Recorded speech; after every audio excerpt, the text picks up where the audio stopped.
Chapter 110. At this moment, Rinpochen really wanted to cry but had no tears. His biggest savior, his only hope of surviving for 10 minutes, had been knocked unconscious by his own grenade. What was going on? Didn't this grenade have a killing range of 5 to 10 meters? Ning Kaichen was about 14 to 15 meters away from the killing range. How could he be so unlucky? Rinpochen felt that everything was going wrong for him. Ning Kaichen was also a fraud. After posing for so long, he was actually knocked unconscious by a stray bullet. Where is your sword? Where's your demeanor as a master? Now, Rinpochen began to seriously consider whether these wolves would chase after him or directly drag Ning Kaichen away if he ran away. Sigh. Rinpochen finally sighed faintly. In the end, he was too soft-hearted and felt embarrassed to leave Ning Kaichen behind. Fortunately, the wolves seemed to be frightened and retreated far away. They howled softly from time to time as if they were communicating with each other. It seemed like he still had some buffer time. Only one wolf was still standing in its original spot, glaring fiercely at him. All the other wolves have retreated, but you're the only one who refuses to retreat. What kind of grudge do you have against me? Rinpochen looked at the wolf, raised his hand and aimed at it. Thump. The wolf fell to the ground. I haven't fired yet. What are you doing?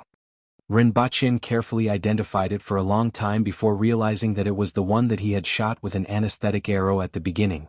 It was just that the effects of the medicine were a little slow. He picked up the water bag and poured it on Ning Kaichen's head.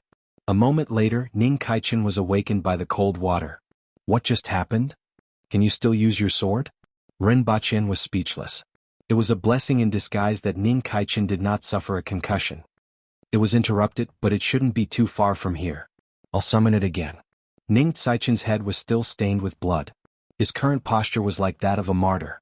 He crawled up from the ground and continued to pose. He raised one hand to the sky and shouted, "Sword, come." Rinpochen heaved a sigh of relief. It was good that Ning Kaichen was fine. However, she was even more interested in Ning Kaichen's sword. It even has precision guidance? Furthermore, they had only flown here from Great Xia for 10 minutes. Wasn't that already supersonic? He didn't know that there was such an advanced thing in this world. There were more and more unknowns in this world.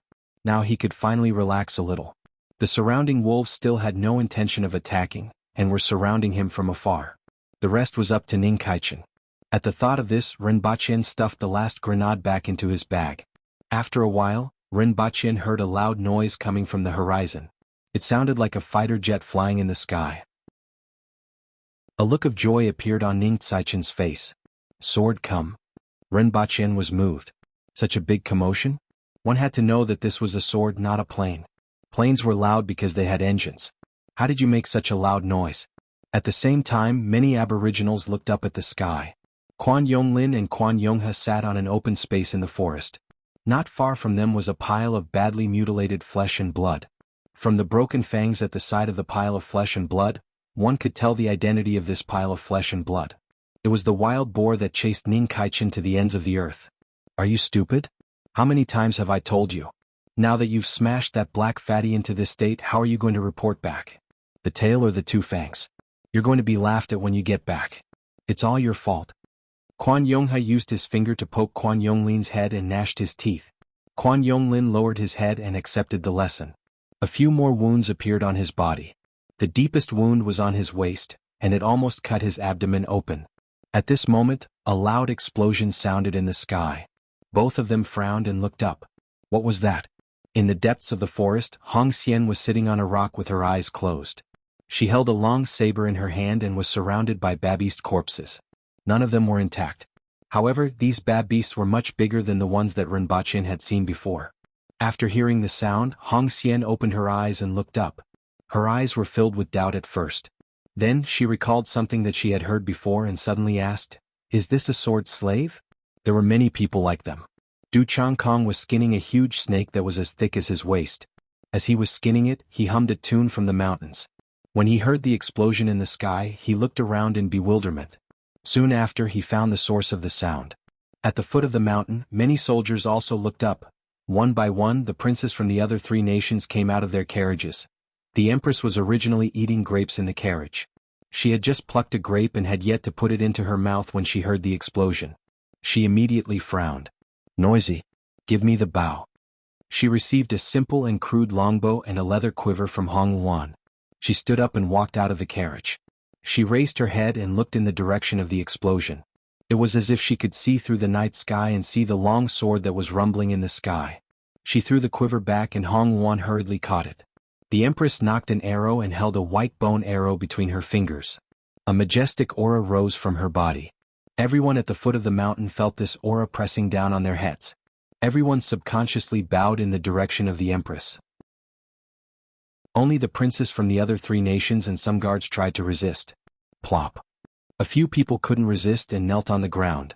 Other than a few who were confident in themselves, the rest also bowed in the direction of the Empress. At this moment she wasn't just the Empress of Dayo. She was the 7th most powerful expert in the world, Xiao. Bowing to the 7th most powerful expert in the world was a form of respect from the bottom of their hearts. The Empress pulled the bow to its fullest. The body of the bow was taut like a crescent moon. Then she abruptly let go. When the bowstring rebounded, it produced a loud buzzing sound that reached everyone's ears. However, no one saw the arrow and it didn't make any sound. It disappeared in the Empress's hands just like that. After a while, a loud sound wave was heard. That arrow seemed to have shot through the air, and a series of explosions sounded in the sky. After shooting this arrow, the Empress didn't even look at it and turned around to return to the carriage. At this moment there was nothing fancy in the air. It was a long sword that was wrapped in a simple green leather. It was flying at high speed and vibrating as it flew. It resonated with the surrounding air and created a loud sound wave. At the same time, the body of the sword let out a joyful cry, as if it was happy that its master had summoned it. It was also like a young girl in love who was going to meet her lover. In the next second, a long arrow made of white bone appeared in front of it. With its huge inertia, it couldn't dodge in time. Clang! The two collided and a crisp and clear sound was heard. That long sword somersaulted countless times in the air before falling to the ground. Only when it was about to land on the ground did it stagger and stabilize its body. It let out a sorrowful cry as it flew shakily toward the mountains. Compared to the momentum it had when it first arrived, one was a young mistress returning home after marrying a tycoon, while the other was a little wife in a commoner's district who was bullied. Ren Baqin was waiting for Ning Caichen's sword to descend from the sky with a brilliant sword aura. He was already considering whether he should hug this thick thigh in time. In his opinion, Ning Caichen was the main character. However, at this moment, a series of explosions sounded in the sky, following which the sound wave of the long sword disappeared. There was no trace of the long sword that he had expected to fly over with a brilliant sword aura. What's wrong now? Ren Baqin asked subconsciously. Ning Caichen was also perplexed. Strange, why isn't it here yet? Scammer. Ren Baqin couldn't help but curse. Ning Caichen raised his head with a blank look on his face. What exactly was going on? Fortunately, the surrounding wolves didn't have any intention of attacking. After waiting for a few minutes, a long sword finally swayed in the sky and descended as if it was drunk. It actually flew over. But why do I feel that something is amiss? Even if there wasn't a brilliant sword aura, it should at least be a ray of cold light that flew over from the sky, right? Why does it look like it's drunk? This thought emerged in Ren Baqin's mind. Ning Caichen raised his hand, and the long sword swayed as it flew into his hand. When Ning Caichen saw the few cracks on the body of the sword, his face was filled with heartache. When the long sword landed in his hand, it let out a low cry as if it was complaining about its tragic experience. Ning Caichen immediately burst into tears. Seeing his sad look, Ren Baqin couldn't help but ask, "What happened?" Chapter 111. Ren Baqin looked at the shabbily dressed Ning Caichen, who was crying while holding onto the sword. His heart was filled with, what the f***ck, is this even possible? Tonight's drama came one after another.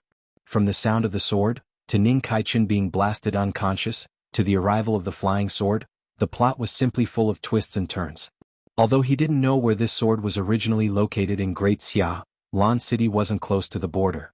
For it to fly here in 10 minutes, it should be at least at the speed of sound, right? Such a small sword that was flying at the speed of sound was actually shot down by an arrow. It gave Ren Baqin the feeling that a fighter jet was shot down by an arrow. It was enough to make the entire earth tremble.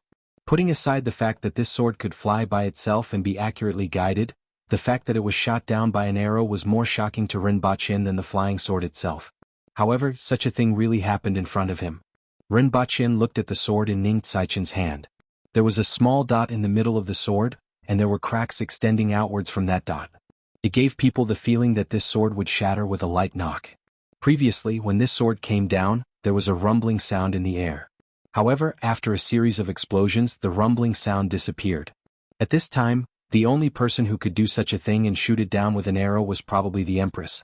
He didn't know whether the Empress knew how to shoot arrows, but in terms of strength, since she was the 7th most powerful expert in the world, she definitely had the ability to shoot arrows.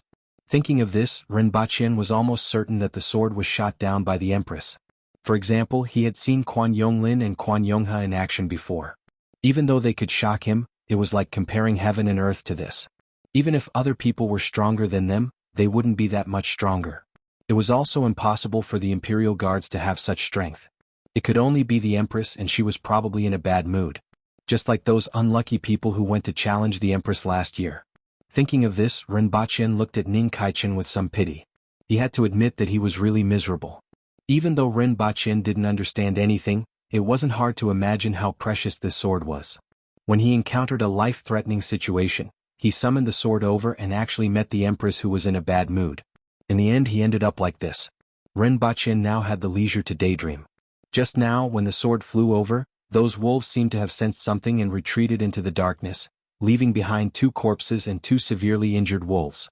Ning Kaichen cried for a long time before Rinpoche patted him on the shoulder and lamented, "My condolences." Ning Kaichen cried even more miserably when he heard this.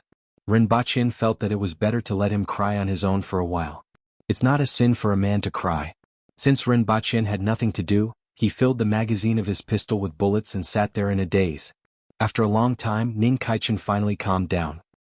He stroked the blade of the sword with a lifeless look on his face. Rinpoche then asked curiously, "Can this sword be restored? I need a large amount of materials to recover." Ning Kaichen's face was gloomy. "That's good." Rinpoche comforted her. "It's good that you can recover." Ning Kaichen continued to feel depressed. "You are a sword immortal?" Rinpoche asked again. At the very least, the ability to summon a sword from Great Xia with a shout was awesome. "I'm just a sword slave." Ning Kaichen shook his head bitterly. "Why do you say so?" Rinpoche asked curiously. He was still very interested. "You haven't heard of it?" Ning Kaichen turned to look at him. Seeing him nod his head, he lowered his head and stroked the sword again. "There's a sword mountain in this world. There are 3,000 spirit swords on it, and Green Bead is one of them. Every once in a while, a spirit sword will sense the birth of a person who meets the requirements and will automatically fly out from the sword mountain to the person who meets the requirements. Others call these people chosen by spirit sword masters and are extremely envious of them. In fact, we are just sword slaves." Rinpoche and Ning Kaichen exchanged questions and answers. Ning Kaichen didn't hide anything about sword masters and let Rinpoche understand what was going on. Only then did he know that it wasn't easy to be a sword master. Being chosen by a spirit sword was a good thing in a certain sense. One didn't need to practice and could become a famous expert with a spirit sword in hand. Furthermore, depending on the spirit sword in hand, one's strength would also be different. Among them, the weakest was an earthwheel expert and was even stronger than an ordinary earthwheel expert. This was an achievement that most practitioners could only dream of in their lifetime. However, in this world there were gains and losses. This saying couldn't be more true when it came to sword masters. First of all, they couldn't practice. It was unknown whether they were chosen by spirit swords because they had a special constitution that prevented them from practicing. There had never been a sword master who could practice. At most, they could only practice some simple martial arts. Other than that, they were no different from ordinary people. For example, Ning Kaichen was like this. If he had a spirit sword in hand, he would be an expert above the earthwheel level. Even most earthwheel experts wouldn't be his match. If he didn't have a spirit sword in hand, he was no different from an ordinary person, which was why he was in such a sorry state. Secondly, if a sword master always carried a sword with him, he rarely lived a long life. This was because the spirit sword would absorb the sword master's essence. It wasn't a big deal in a short period of time, but it would damage his lifespan over a long period of time. The earliest sword masters rarely lived more than 40 years old. Therefore, even though others called them sword masters, they generally thought of themselves as sword slaves. As the name suggested, they were like slaves of spirit swords. Even though spirit swords could make them stronger, they had to pay a huge price. Later on, an extremely talented person developed a type of sword nurturing pool. He built a pool according to a specific method and threw all kinds of precious materials into it to nurture the sword. In this way, apart from reducing the sword master's essence and lifespan, he could also use some special materials to enhance the power of the spirit sword, which was equivalent to increasing the sword master's strength. These materials included minerals, plants, and even the blood of some specific animals. A special liquid was also required. However, the characteristics and preferences of every spirit sword were different. Other than the special liquid used to nurture the sword, the other materials were not the same. Most of the time, the sword master had to personally go to the wilderness to try his luck and find materials that matched the spirit sword. Because the two materials were actually companions, the sword master would immediately know when he found a suitable material.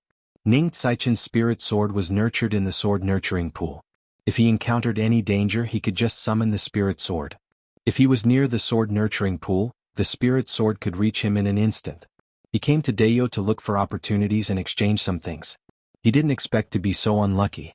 Green bead was shot down by an arrow just as it was about to reach him. Furthermore, it was so badly damaged that he didn't know how long it would take for it to recover. Could be said that he lost everything. No wonder Ning Caichen looked like he had nothing to live for. Ignoring the downcast Ning Caichen, Renbachien felt that this world was getting more and more exciting. There were too many unknowns in this world and too many places that made Renbachien feel mysterious. The veil on the surface of this world was already so exciting. Renbachien didn't know what else was underneath. Chapter 112. Where is the Sword Mountain? Renbachien asked. No one knows. Every sword slave knows that there is such a sword mountain. Countless people want to explore it, but no one has ever found it, Ning Caichen replied. Renbachien thought about it and felt that this world needed a satellite. It was a pity that he didn't have money. He felt that he would eventually have money. However, he couldn't bring such a big thing over. At the very least, he didn't bring his bed over. He didn't know if it was because of the mattress and bed sheets, but he always brought the bed sheets over and back. However, it was useless even if he brought them over. There was no launching device, no operating platform, and no debugging staff. How was he going to launch the satellite into the sky? Do spirit swords always choose newborn children? Most of the time. Some people get it later, but it's rare. Are spirit swords alive? Renbachien had always been curious about this. They are also alive, but they are different from us. The sword slaves could empathize with the pain and suffering they had suffered. If they are destroyed, the sword slaves will die too. Ning Caichen stroked the sword. The green bead trembled slightly as if it was communicating with him. They can feel the pain when they are hurt? Of course, they will convey their inner feelings to the sword slaves. For example, I feel pain all over my body now. Ning Caichen continued to look aggrieved. Renbachien felt that half of his expression was due to the pain. How many sword masters are there? I'm not sure. Usually, there are only about 100 of them. Only when the world is in chaos will more sword masters be born. According to records, thousands of years ago, there were thousands of sword masters in the world at the same time. That was a magnificent era. Countless heroes moved unhindered in the world. Just thinking about it makes one fascinated. Speaking of that magnificent era, Ning Caichen's eyes lit up. He had always yearned for that era. However, when he thought of the green bead being shot down halfway, he immediately lost all his thoughts. His eyes dimmed, and his whole body emitted a miserable feeling. Renbachien was filled with fantasies and expectations for this world while Ning Caichen was dejected. The aboriginals on the mountain continued to do what they were supposed to do. Some people thought of something from the voice just now, but most of them didn't understand. Nowadays the sword master rarely appeared. Most of them were in Great Xia, so the aboriginals didn't know much about him. Everyone at the foot of the mountain also went back to rest. Many of them had guessed what the sound was, but they didn't know what happened after Qi Zixiao shot that arrow. His guess was that someone was unlucky. The Empress was reclining in the carriage with a thick layer of animal skin under her. Qing Yuan and Hong Luan were massaging her legs and shoulders respectively. The Empress was drinking wine by herself. Your Majesty, what was that sound just now? Hong Luan asked softly. As the Empress's maid, she was experienced and knowledgeable, but she was still very curious about the situation just now. Hearing Hong Luan's question, Qing Yuan also pricked up her ears. It's just a small bug. It's too noisy and disturbed me, the Empress said casually. Seeing that the Empress wasn't going to say much, the two of them didn't probe further. If Ning Caichen and Green Bead heard what the Empress said, they would probably be heartbroken. If Green Bead was a little more low-key and didn't nag so much, she probably wouldn't be in such a miserable state now. Whether it was as a person or as a sword, sometimes it was better to keep a low profile. Nothing else happened that night. After going through all kinds of things for the day, Renbachin was already extremely tired. In the middle of the night, he added some branches to the bonfire, leaving Ning Kaichin, whose entire body was in pain, to lie on the ground and fall asleep. His body was covered with pebbles. After lying on the ground for a long time, his entire body was in pain. Even so, he didn't care anymore. It was obvious that the events of the day had caused him to be exhausted. His body was tired and so was his heart. Renbachin was awoken by the cold. The sky was already bright, and a layer of white fog had risen in the surroundings. He sat up from the ground and realized that the water vapor in the forest had wet his clothes. The bonfire had also been extinguished. No wonder it was so cold. Ning Kaichin was hugging his sword. His eyes were already closed, but his eyebrows were still tightly knitted. Renbachin got up and tried to search the bonfire. There wasn't a single spark, and he couldn't be bothered to torment himself. He just hugged his arms and waited for daybreak. Thinking that he would be able to leave the mountain in a while, Renbachin felt elated. The most dangerous night was finally over. After an hour, Ning Kaichin woke up as well. After waking up this time, she was more or less normal. At least she didn't look like a resentful woman anymore. Wait a while more. Start a fire and cook something to eat. After that, we will leave the mountain before noon, Renbachin said. Ning Kaichin nodded his head and continued to hug his sword. When the sun rose from afar, the fog in the mountain had lessened. Renbachin then went to the surrounding area to pick up some tree branches. He started a fire and roasted the meat. When the meat was done, it was already 7 or 8 o'clock. Both of them ate a simple meal and got up to leave the mountain. Renbachin was still holding a crossbow in one hand and a tree branch in the other, alerting the enemy in the forest. On the other hand, Ning Kaichin was hugging his sword with both hands, looking like a sunset warrior as he followed behind him. Renbachin walked along the stream. When he saw the stall of Laogan Ma from yesterday, Renbachin's gaze swept across it. Immediately, he ran over and used a tree branch to search the stall. Soon after, he carefully took out something from the stall. When Ning Kaichin saw the thing in Renbachin's hand, a disgusted look appeared on his face. Renbachin didn't dislike it. If he didn't see wrongly, this should be that thing, right? The saber-toothed tiger's penis could also be considered as a tiger's penis, right? This good thing wasn't smashed. He was really lucky. He could take it back and give it to Qin Qing. That guy should need this treasure. At this moment, on the way down the mountain, Renbachin didn't have the same look of bitterness and hatred as yesterday. Instead, he started to think about other things. After washing it in the stream, Renbachin started to think about how to bring it back. He couldn't carry it in his hands. There were some other things in his waist bag. If he put this thing in, it would get dirty. Brother, help me carry it down the mountain. I can't carry it in my hands. Renbachin put on a smile and asked Ning Kaichin. Ning Kaichin's face twitched. His head was like a rattle drum. Renbachin saw that Ning Kaichin wouldn't touch it even if he killed him. He couldn't bear to throw it away either. Hence, he tore a strip of cloth from his body and rolled it up before stuffing it into his waist bag. Originally, his clothes were torn in many places in the forest. Furthermore, he tore it twice. At this moment, he looked like a beggar. He and the ragged Ning Kaichin were like a pair of brothers in hardship. The path down the mountain was much easier than going up the mountain. After walking for a while, they started to see figures. Du Changkong was carrying a mace on his back. He was holding a ball in both his hands and sprinting away. His speed was quite fast. Before Renbachin could say anything, Du Changkong had already run far away. Not long after, Renbachin saw someone carrying a toothed tiger that had already died. It was one size bigger than the one from yesterday. However, its head was smashed like a sakama. When Renbachin saw the many mounts and carriages at the edge of the forest, tears started to well up in his eyes. He finally got out of this godforsaken forest alive. At the foot of the mountain, he saw that the nearby open space was filled with all kinds of prey. There was even someone recording at the side. The two of them came out empty-handed. When the others saw them, they didn't care. Quan Yonghe and Quan Yonglin came out from behind them. Quan Yonghe's face was filled with unhappiness while Quan Yonglin was laughing dryly. The two of them were also empty-handed. Quan Yonglin had a few more wounds on his body. Especially his waist, it was dyed red with blood. Renbachin turned around and looked at the two of them. Needless to say, even if they encountered prey, they would have been smashed into smithereens by Quan Yonglin. Without caring about anything else, Renbachien ran to report to the Empress in his dirty clothes. This time, it was a form of punishment for him to spend the night on the mountain. Only by making himself look more miserable would people sympathize with him. Your Majesty, I almost couldn't make it back this time. Upon seeing the Empress, Renbachien immediately started to lament. Chapter 113. Why do I remember that Deputy Ren went on a killing spree?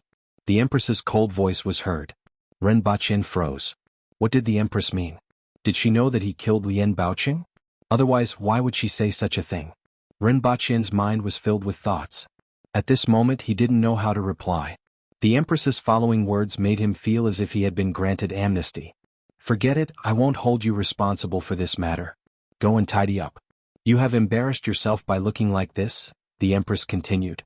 Thank you, Your Majesty. Renbachien quickly retreated and didn't dare to mention anything else. After he left, Renbachien was almost certain that the Empress already knew about it. Otherwise she wouldn't have said those last words. In that case he could be considered worry-free and others wouldn't dig it out in the future. Naturally, he didn't know that the Empress already knew what he had done. After he left, the Empress thought of how Renbachien came in with a miserable appearance and complained tearfully. Then he was frightened by her words. She found it amusing and laughed. What a crafty fellow. I have to knock him down a peg. Qing Yuan and Hong Yuan looked at each other with smiles on their faces. When other people saw the Empress they would tidy up cleanly. Who would come crying miserably like Deputy Ren. However, it was a good thing that Her Majesty wasn't in a bad mood every time she saw Deputy Ren. Following which, the Empress called Xenger over and said, if anyone asks about Lien Baoqing, just say that he overestimated himself and provoked a ferocious beast, causing his corpse to be swallowed. It was just an aristocratic family from Great Xia. They could even kill the envoy from the Yun nation, so why would they care about an aristocratic family from Great Xia? She was even a little interested in the tool that Wu Fang mentioned that Renbachien used at that time. With her strength, she naturally wouldn't care about this kind of thing. Furthermore, from Wu Fang's description, she knew that this kind of thing was difficult to mass-produce. In that case it wouldn't be as useful as some swords and sabers. However, this storyteller Ren really had a lot of tricks up his sleeves. Everyone's mounts were watched by the stream.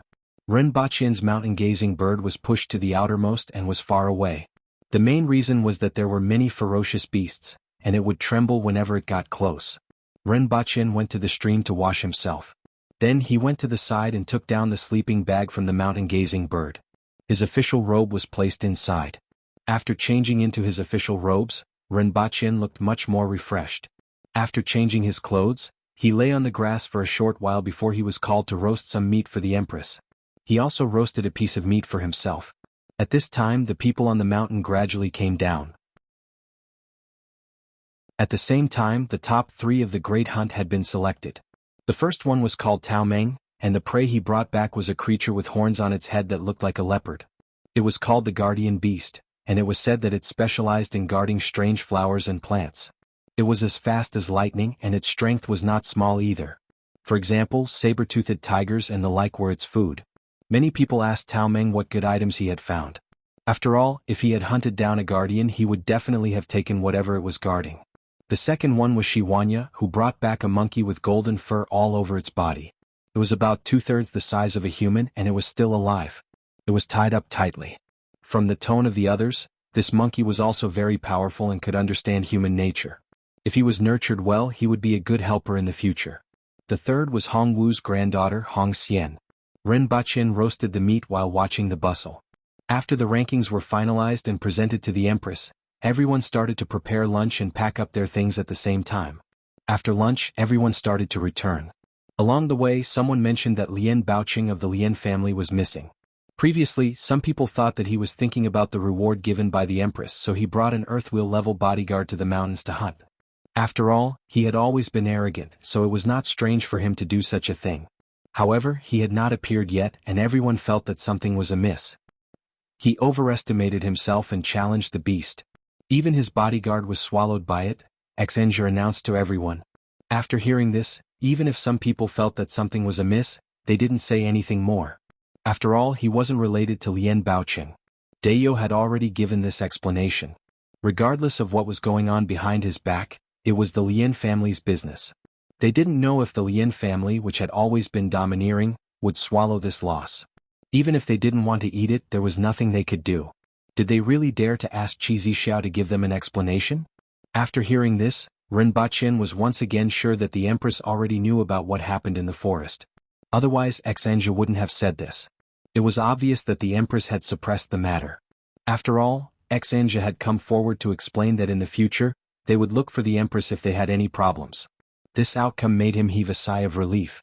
In the future no one would dig up this matter. Otherwise, it would be a slap to the Empress's face. Otherwise, if the Lien family knew the truth, even though he wouldn't dare to do anything in Dayo, they would just have to send a few assassins to deal with him, and he would be in big trouble. At this moment, Rinpoche was rather grateful. There weren't many leaders who could take the blame for their subordinates. This thigh was indeed the right one to hug. In the afternoon, everyone returned to Lan City. There wasn't anyone to welcome them, but when the Empress's carriage entered the city, there were still many aboriginal commoners cheering at the side. When everyone arrived at the plaza in front of the palace, the Empress's carriage directly entered the palace. Only then did everyone disperse in twos and threes. Rinpoche didn't care about anything else and directly returned to the Beast Park. When he saw Tian Tian and Gun Gun, he hugged them and rubbed his face against them. It was great to be back. After a while, Rinpoche put the things back into the house with a claw mark on his face. However, before he could even sit down, he was called into the palace. "Do you remember that you said you prepared 2 menus?" the Empress asked. "Yes," Rinpoche lowered his head and replied. Even though he was very grateful to the Empress in the afternoon, he still felt a little guilty now. "Let's just choose the unusual menu. These people are too daring. They dare to do anything," the Empress said coldly. "Yes, Your Majesty." Rinpoche complied and immediately retreated. He only heaved a sigh of relief when he was outside. He pondered in his heart, those people shouldn't have committed any crimes recently, right? Even though there were some small scuffles, they shouldn't have committed any major crimes. Why did the Empress find them an eyesore? Rinpoche pondered for a long time. Could it be that Lien Baoqing tried to assassinate him?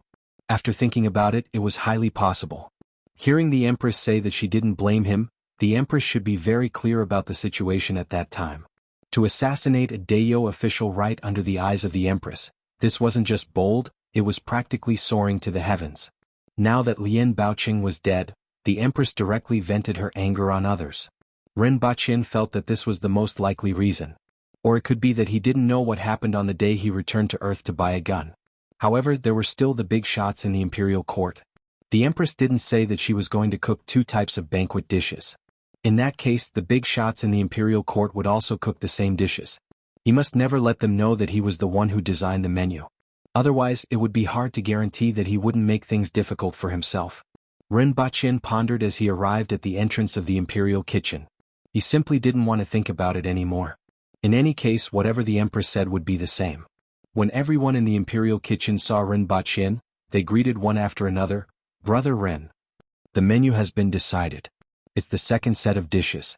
That interesting dish will be used tomorrow." "Are the ingredients ready?" Rinpoche asked. When the others heard this, they revealed a look of anticipation. "I can get someone to send it over any time," Caretaker Go said in a deep voice. The corner of his mouth twitched slightly.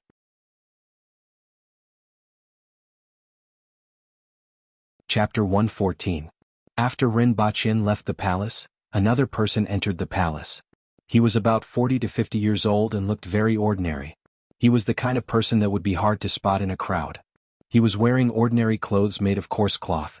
His height was average among the aboriginals, about 1.7 meters.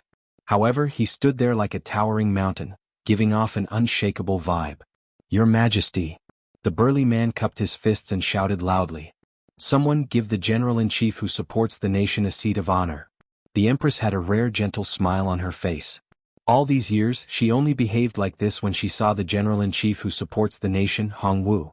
The Empress was only 16 years old when she ascended to the throne. It was very difficult for a 16-year-old girl to sit in this position. Countless people in Dayo, Great Xia, the Yun nation, and the Qin nation stared at her. At that time, her strength was far from being able to look down on the world. It was all thanks to the General-in-Chief who supports the nation, Hong Wu, that she was able to secure her position. The General-in-Chief who supports the nation was conferred by the late emperor. From this, One could see the late emperor's expectations of Hongwu. Hongwu did not disappoint the late emperor. Therefore, to the empress, Hongwu was like an uncle and the only person she could rely on. 7 years had passed and this relationship had been preserved until now. Every year, when the empress celebrated her birthday, Hongwu would come to the palace for a chat after returning from the north. To the empress this was a rare moment of warmth. Your Majesty is getting more and more powerful, and I am also getting older. Hongwu smiled after sitting down. He looked at the empress with a gentle gaze that even Hong Xian rarely saw. The general-in-chief is no different from 10 years ago. The empress smiled as she sat on the couch. Qing Yuan, fill up the general-in-chief's cup. Hongwu said, even though my face hasn't changed, time is unforgiving. I am indeed old. Then he took the cup and drank it in one gulp while laughing heartily. Thank you for the wine, Your Majesty. Fill it up again. This cup is for the general-in-chief. Great Xia only dared not act rashly because you were stationed in the north. Great Xia has worked hard and made great contributions. The empress finished speaking and drank the wine in one gulp. After the toast, the two of them began to talk about other things. I feel that Great Xia will not be content with their lot in the future. The emperor of the Great Xia dynasty is very ambitious. After ascending to the throne, he has been working hard for many years. Now that the strength of the Great Xia dynasty is far greater than before, I'm afraid he has some ideas, Hongwu said. Then he said with some regret, back then before he succeeded the throne, I wanted to kill him at the border. Unfortunately he escaped. The empress nodded her head slightly and said, I'm afraid that they are making preparations. I'm afraid we'll have to trouble Great General next. If Rinpochen heard their conversation, he would know why Great Xia sent that white bear over. Although Great Xia has a large number of elite soldiers, the aboriginal warriors aren't afraid of them. If they come, I'll show them what I've got, Hongwu said heroically.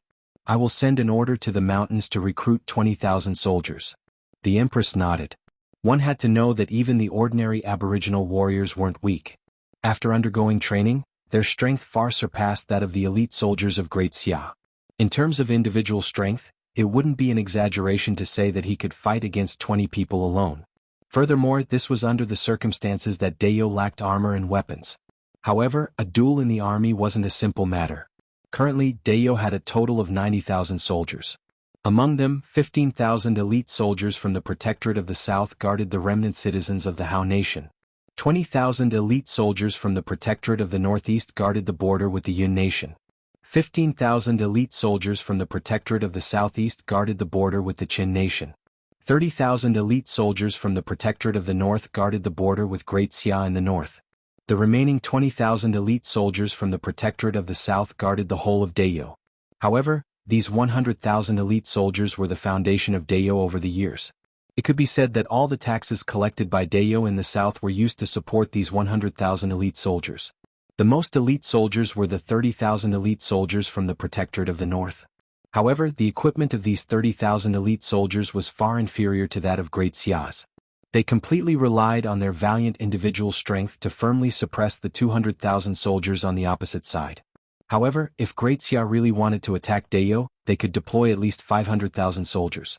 30,000 soldiers against 500,000 soldiers. Their equipment were inferior to that of the other party. Furthermore, under the circumstances that they were defending, even Hongwu couldn't do anything. After all, the other party could choose to break through in any direction, but it was impossible for Hongwu to defend only one place. Now that the Empress had recruited another 20,000 soldiers, Hongwu could have more cards in his hands. At least, he could maintain a considerable number of soldiers at each pass. This was already the best she could do. It was difficult to equip the weapons of these 20,000 soldiers in a short period of time. Great Xia's storehouse could be said to be poor. However, she immediately thought of Rinpochen. This fellow had a lot of tricks up his sleeves and knew a lot of things. She wondered if he could be of some use in this aspect. In fact, Rinpochen had mentioned smelting a few times before. However, he was usually referring to forging. The Empress didn't understand what he meant and didn't take it to heart. If Rinpochen had said from the start that he could smelt more iron and forge more weapons, he wouldn't have been nearly killed. Now, the Empress thought that it would be best if Rinpochen could be of some help in this aspect. Even if he couldn't, he could get some other things out and use the channels to exchange for some weapons from the Yun Nation and the Qin Nation. At present, he should still be able to get some from the Yun Nation and the Qin Nation. If Great Xia really made a move, she was afraid that it would be really difficult to get more from the outside world. Not only weapons but salt, rations and the like were also the same.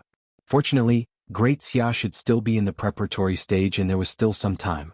Your Majesty, you have to pay attention to the Yun nation and the Qin nation, Hongwu said again. The Empress nodded.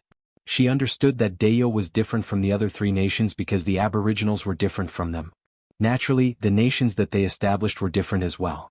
It was just like a wolf sneaking into a flock of sheep. The Yun nation and the Qin nation had been feeling uneasy about Dayo for a long time.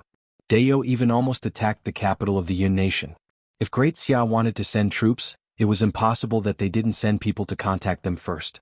If the Yun nation and the Qin nation attacked together, it would indeed be somewhat dangerous. After talking about national affairs, Hongwu and the Empress talked about other things. Most of them talked about the past and reminisced about the past. Both of them chatted rather happily and laughed out loud from time to time. Just as the Empress was in high spirits, Hongwu looked at her and sighed. "Great General, what's the matter?" the Empress asked. Hongwu had always been like a tall mountain that everyone looked up to. She had never seen him sigh like this before. Your Majesty ascended the throne at the age of 16. It has been 7 years since then, and you have grown from a frail young lady to an empress that is praised by the people of the world. I am very gratified to see that your Majesty has grown over the years. However, your Majesty is now 23 years old, and you have to have a descendant.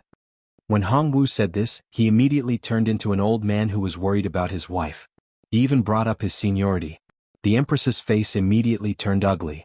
The year before last, Hongwu used all kinds of methods to celebrate her birthday. This year he changed to playing the emotional card. She shouldn't have asked him that question and let him perform his own one-man show.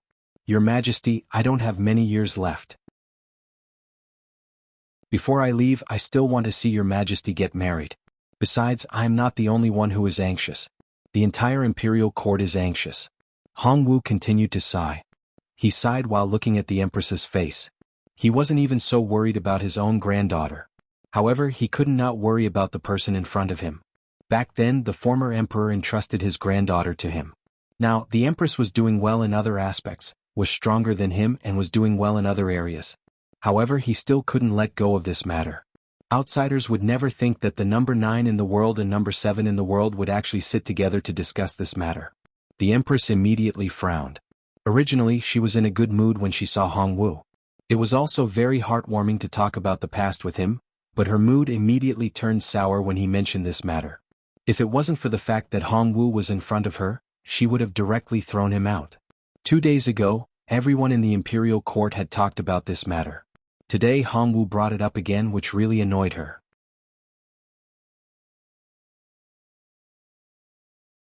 Chapter 115. I started writing in May last year and this is my second book. How should I put it? People who write books have a story in their hearts that they want to describe and tell people. Every book is a magnificent world, and it's all about love and hate. It's the same for this book. To be honest, the opening of this book wasn't smooth. The editor told me bluntly that this type of book is more difficult to produce results. There have been books with this style in the past, but they didn't have good results. However, I have such a story in my heart, such a character, and I want to tell her. Therefore, in the end, I insisted on my own ideas and wrote this book. After publishing the book, the results weren't too good at first. I was quite nervous, afraid that it would fail.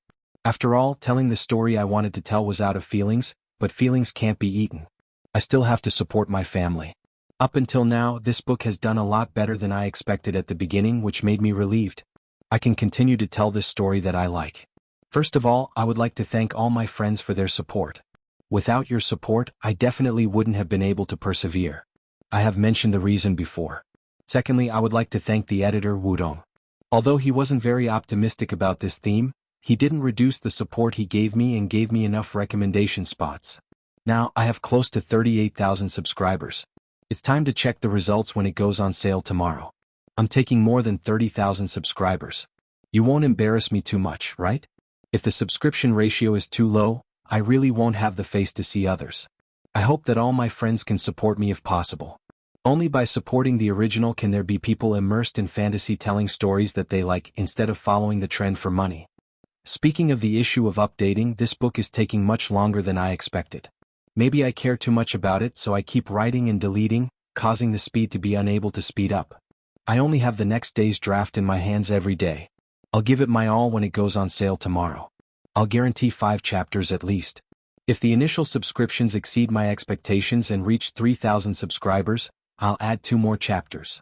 The alliance leader will add 4 chapters, the sect leader will add 2 chapters, and the 3 branch leaders will add 1 chapter. That's about it. If I can't add them tomorrow, I'll continue adding them the day after, and the day after that until I make up for the number.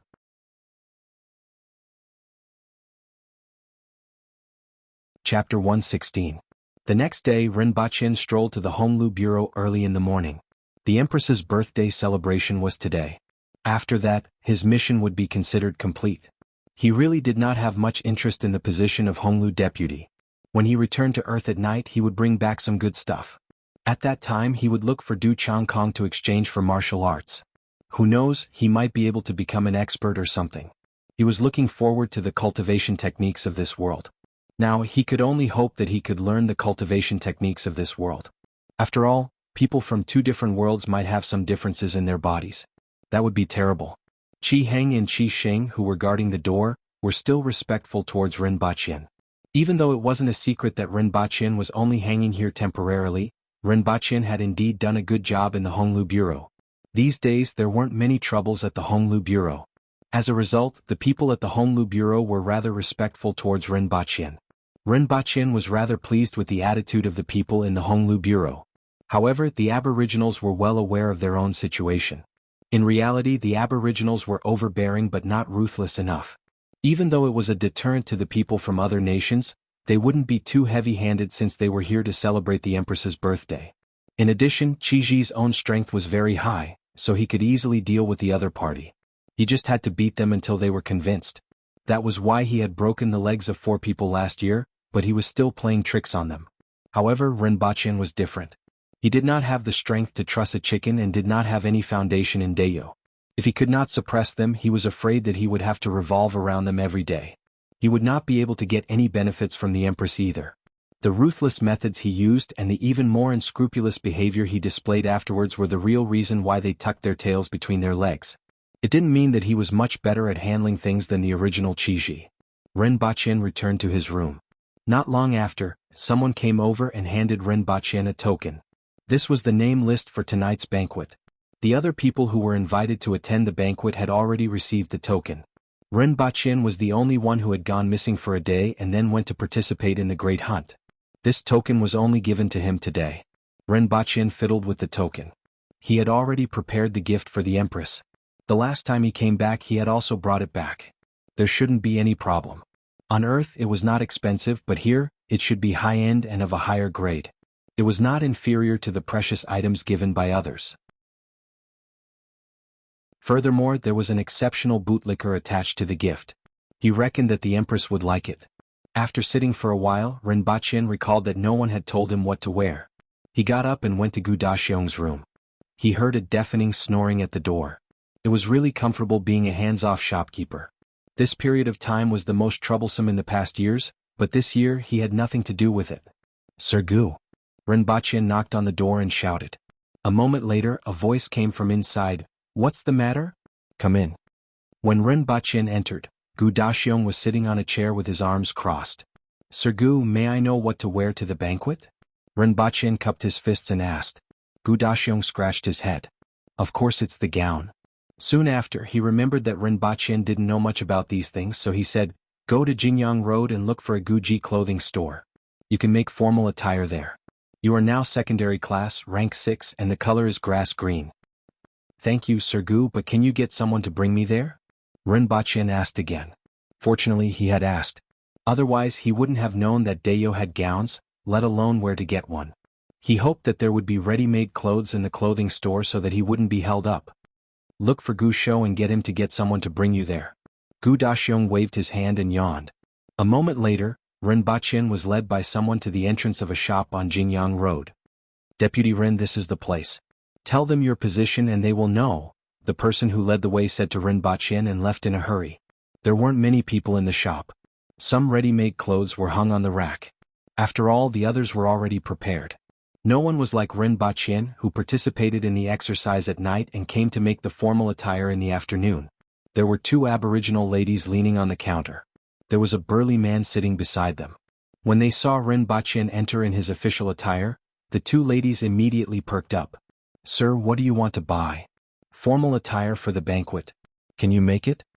Rinpoche asked. "I just need to make some alterations. It will be ready in 4 hours." One of the ladies said, "Sir, please follow me." It was around 9 in the morning. 4 hours was equivalent to 1 in the afternoon. He could make it in time. After Rinpoche entered, there was a lady who was either from the Yun Nation, the Chin Nation, or Great Xia. She was standing at one side with a ruler in her hand. Rinpoche stretched out his arm and allowed her to measure his measurements. He was trying to guess which country this lady was from. After all, the people from those 3 countries were similar. Only the people from the Chin Nation were slightly darker. There was also a possibility that she was a remnant citizen of the Hao Nation. In fact, the Aboriginals didn't look much different from them. They were just a little more boorish. The difference in body size was huge. After explaining his position, Rinpoche left and returned to the Honglu Bureau. He stayed there until the afternoon before collecting his formal attire and returning to the Beast Park. Dayo's formal attire was very simple and didn't have many decorations. It was just a buttoned robe with the left side pressing down on the right side and extending all the way to the armpit. The buttoned and cuffs were all made of red cloth with floral patterns. Other than the buttoned front, waist and cuffs, this formal attire was entirely green. The lower part of the attire was a little lower than the knees and a pair of green pants were required. Other things didn't matter to Rinpoche, but the color of this formal attire gave him a headache. Even if it was dark green it would be good. After wearing this formal attire, he immediately felt that he was as green as the prairie of Hohot. Rinpoche carried out a wooden box that was half the height of a person. The box was made of wood and was wrapped in craft paper. The surrounding area was wrapped with soft paper. This was the birthday gift for the Empress. After checking the items, Rinpoche went out and wandered around. He found Tai Dao and Teng Hulu. When they saw him, they praised him. "Sir Rin, you look really handsome in this formal attire. Stop flattering me. In a while, the two of you will change into clean clothes and help me move these things to the front gate of the palace," Rinpoche said. He was already so green, how could he still call himself handsome?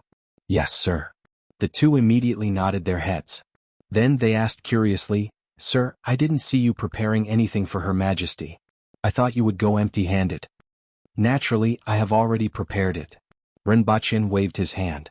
"The two of you go and change your clothes."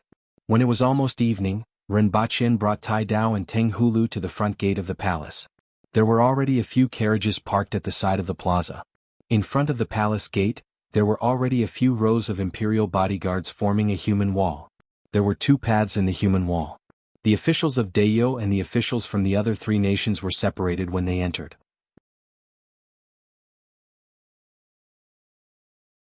Chapter 117. Before Rinpoche arrived, there were already some people there.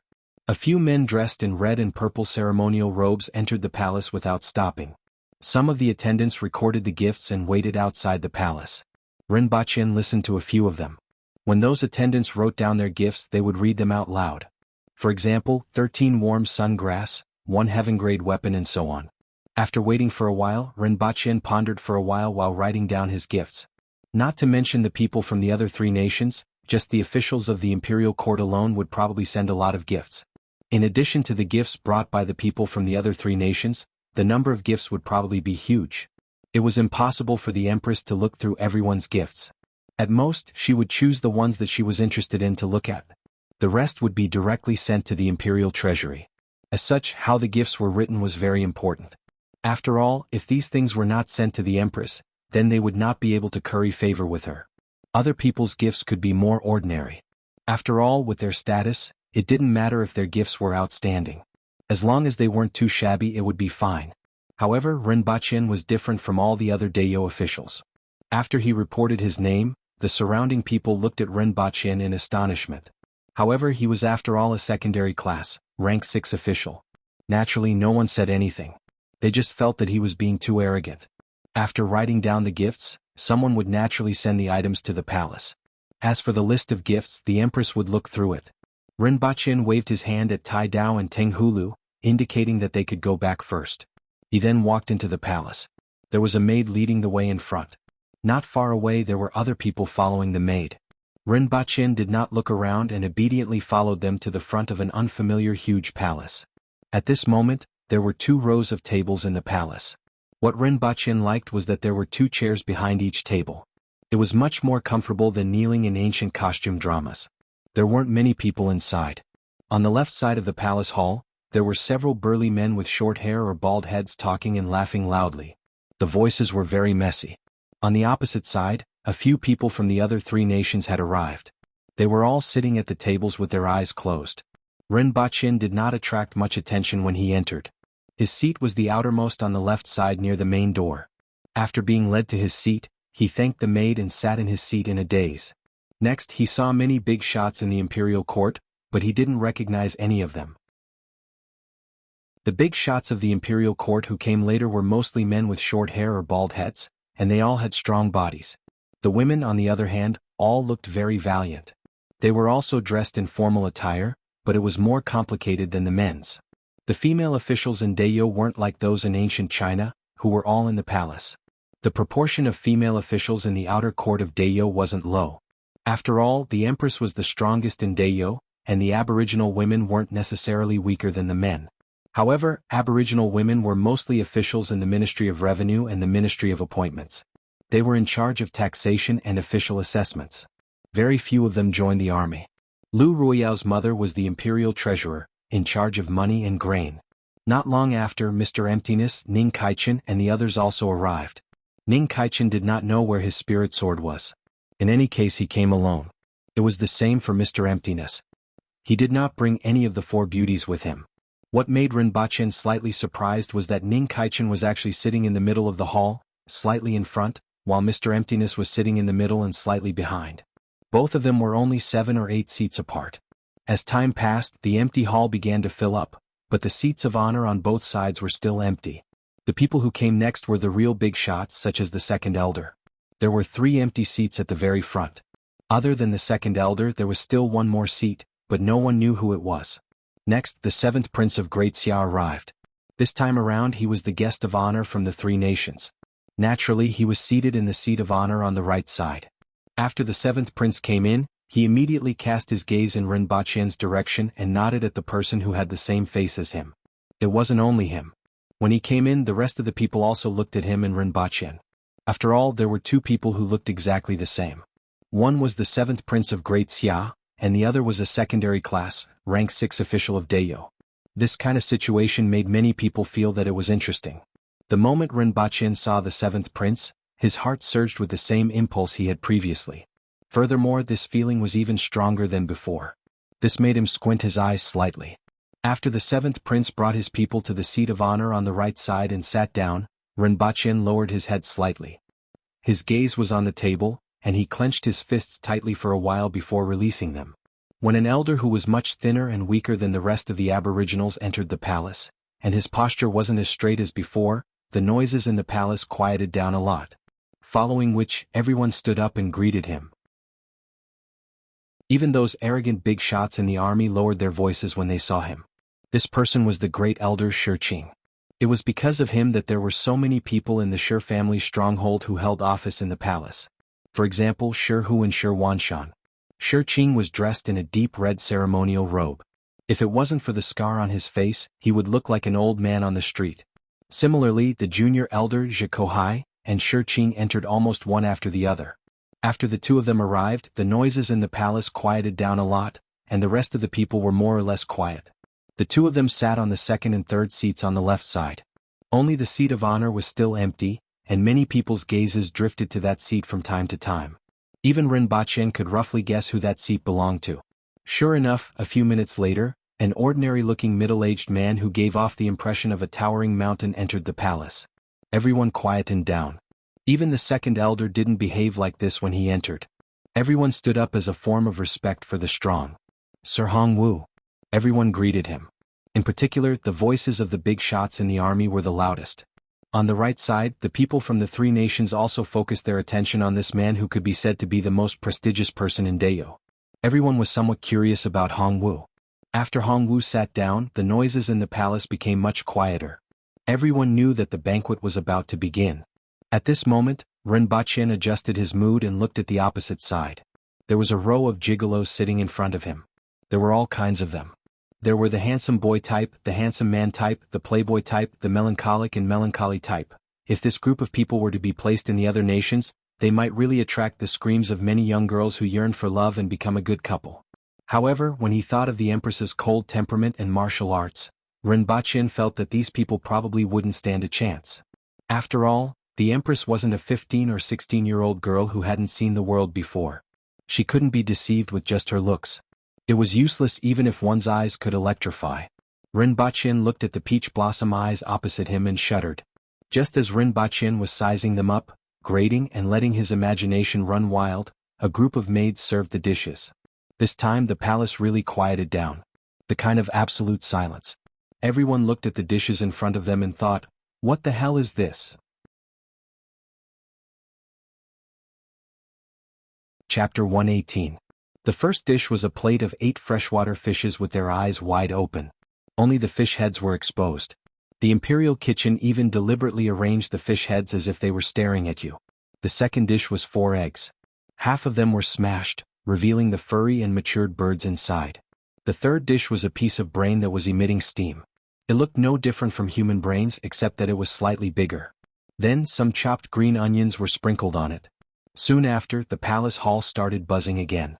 Everyone was whispering to each other. Was there something wrong with the dishes at this banquet? Following which, some people started to look at the entrance of the main hall. There was a person sitting there. Facing the murderous gazes of the crowd, Rinpoche immediately felt as if he was sitting on pins and needles. This was arranged by the Empress. Why are you looking at me? Isn't it just stargazing? Isn't it just duck eggs? Isn't it just steamed goat's brain? Isn't it just fried spiders? Rinpoche looked at the few dishes in front of him, especially the steamed goat's brain that was emitting steam and the plate of fried spiders. He felt that he had lost his appetite. One of the remaining 2 dishes was a roasted vole. The other dish looked better, but if they knew what it was made of, it was estimated that no one would be willing to eat it. This group of people definitely didn't want to know what it was made of. If they knew, they would have the heart to strangle Rinpoche.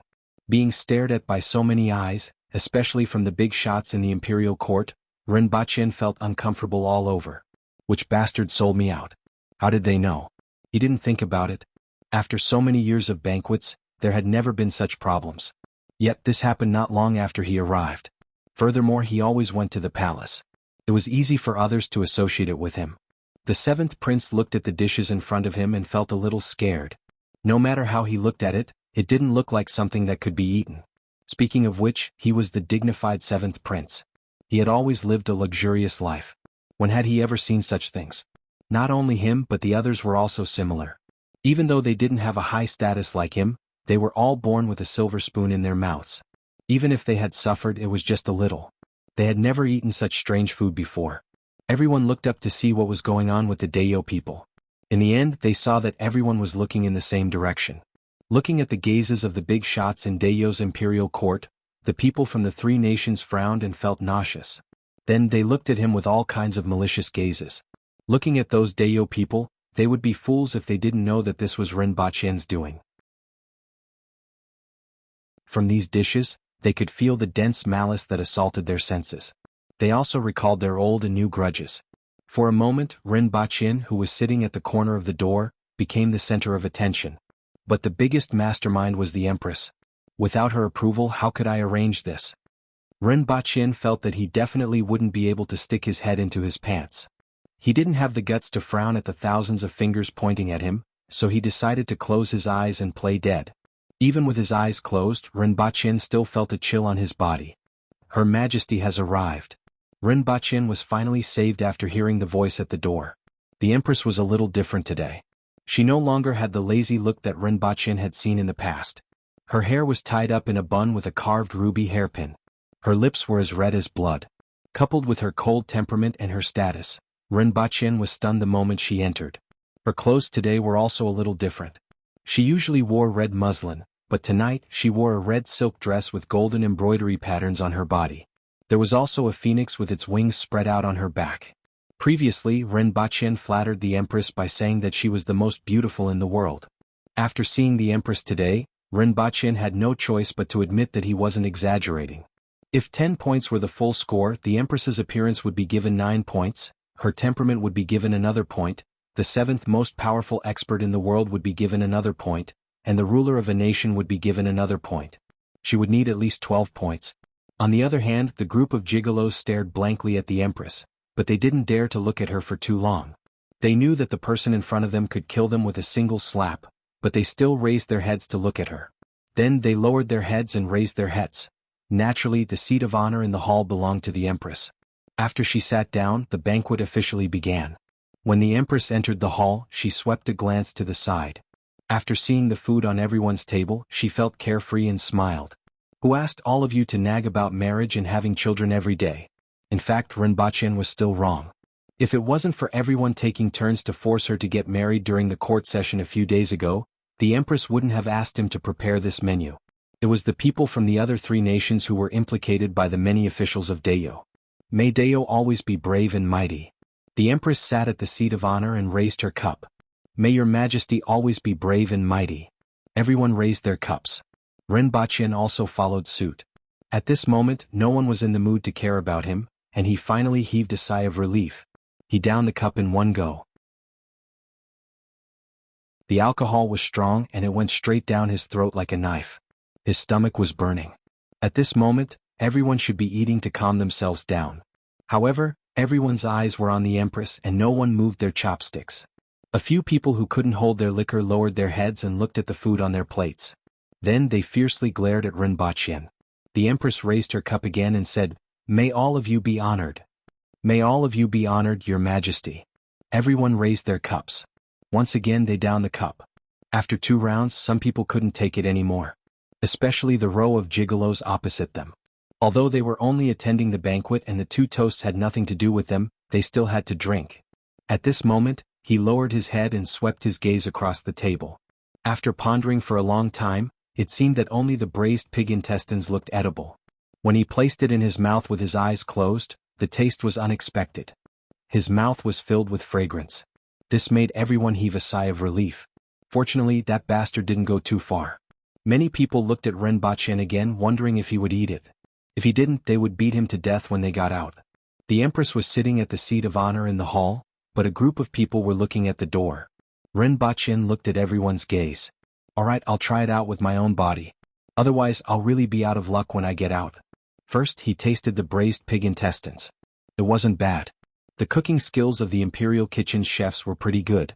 They should have been practicing recently. Following which, he grabbed a spider and put it in his mouth. He had never eaten this thing before. The colorful spider looked disgusting, but he braced himself and put it in his mouth. It's crispy and tastes like chicken. It tastes better than the braised pig intestines. Rinpoche's eyes lit up. This thing was more delicious than he had expected. He grabbed another spider and put it in his mouth. For a moment, the entire hall was filled with him grabbing spiders left and right and putting them into his mouth.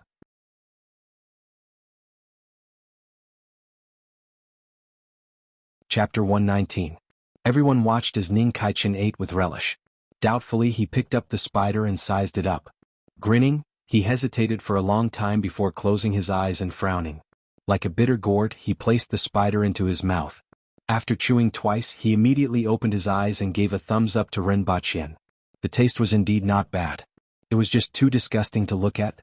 When the others saw what the 2 of them were doing, they thought to themselves, "It doesn't look bad. It's just too disgusting." The others also picked up the spiders and tasted them. Then they nodded in agreement. The faces of the few gigolos twitched. After thinking about it, they decided to go back and eat the braised pig intestines. As for the other dishes, no one touched them. The Empress looked down at the crowd from her seat of honor, raised her cup again and said, "This cup is for Dayo to exist forever. Dayo shall last forever." The row of people on the left continued to raise their glasses and drink. The people on the right were drinking silently, not saying a word. The Empress's next cup of wine was to thank everyone for coming all the way to Dayo to present their gifts. No matter what she thought, she still gave them some face. After all, she had sold most of the birthday gifts in the past few years in exchange for weapons. Long live the Empress of Dayo. The row of people on the right raised their glasses in unison. At this point, the Empress's opening was considered over, and everyone was more or less relaxed. Since someone was singing the ceremonial list in front of the hall, it was at least something to show off. General who supports the nation Hongwu, is a jade fairy. The first one was Hongwu. After hearing this, Rinpoche was still pondering what this jade embryo was. At the very least it sounded high-end and grand. The others had already started to make a ruckus. The seventh prince, who was seated on the right, felt envious when he heard about the jade embryo. This was something that could only be found by chance. He had only heard of it but had never seen it before. The royal family of the Great Xia dynasty had been searching for it for so many years, but they had only found one. No one knew where Hongwu got one, but not only did he not hide it, he actually gave it to Qi Zixiao. It seemed that it was true that Hongwu and Qi Zixiao had a good relationship. After all, Hongwu definitely did not give this to Qi Zixiao. With his status, he did not need it. The immortal jade only had one use, but the emperor of the Grand Xia dynasty would be willing to exchange an entire city for it. It could extend one's lifespan by 20 years and maintain one's appearance at the time of consumption. Only when one's lifespan came to an end would one rapidly age. Longevity was the eternal pursuit of mankind. Maintaining appearance is the eternal pursuit of all women. These 2 points alone were enough to make everyone in the world go crazy. Hongwu took out a box from nowhere and placed it in front of the Empress.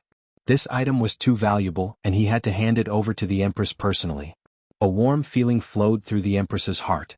She knew that if it were someone else, they wouldn't take it out so easily. Without waiting for the others to receive it, the Empress immediately reached out to take it. She opened the box and revealed a round piece of jade. The Empress held the jade in her palm. Through the light, she could see an object that looked like a small person.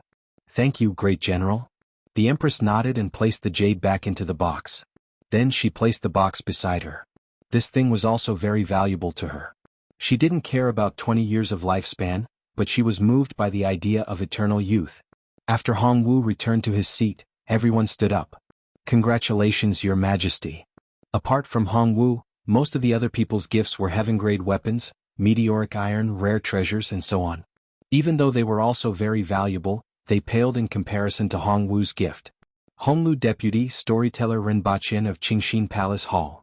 The person who presented the gift paused for a while and continued, "Presenting a supreme mirror that is worthy of Your Majesty's possession." The palace was silent again. It was simply comparable to Hongwu's jade embryo. However, previously, everyone was shocked that Hongwu actually presented this treasure to Her Majesty. At this moment, everyone was thinking, "What the hell is this?" Their eyes swept across Rinpoche, who was standing at the door. The Empress, who was originally in a good mood, was stunned when she heard this. Soon after, her eyes curved and she almost burst out laughing. "A supreme mirror that is worthy of Your Majesty's possession? What a strange name. I want to see if it really lives up to its name in a while." Following which, the people from the other 3 nations presented various gifts. The 7th prince's gift also surprised many people. 7 dragon scales and a drop of dragon blood. This gift was considered an extravagant one. Previously, when the 7th prince arrived, everyone was a little surprised. Why would a prince of Great Xia come to celebrate the Empress's birthday? They reckoned that he had other important matters to attend to. At this moment, the gift further confirmed everyone's conjecture. Only the Empress and the 7th prince knew that these 7 dragon scales were real dragon scales and that drop of dragon blood was dried up real dragon blood. Even though there was one word missing, the difference was like heaven and earth. That day, after the Empress flipped the table, the 7th prince pondered hard. Even though he didn't know what was so important about Rinpoche that Qi Zixiao would directly flip the table, he still decided to take a gamble after a few days of consideration. Even if he was the 7th most powerful expert in the world, this gift was still very valuable, especially considering his status.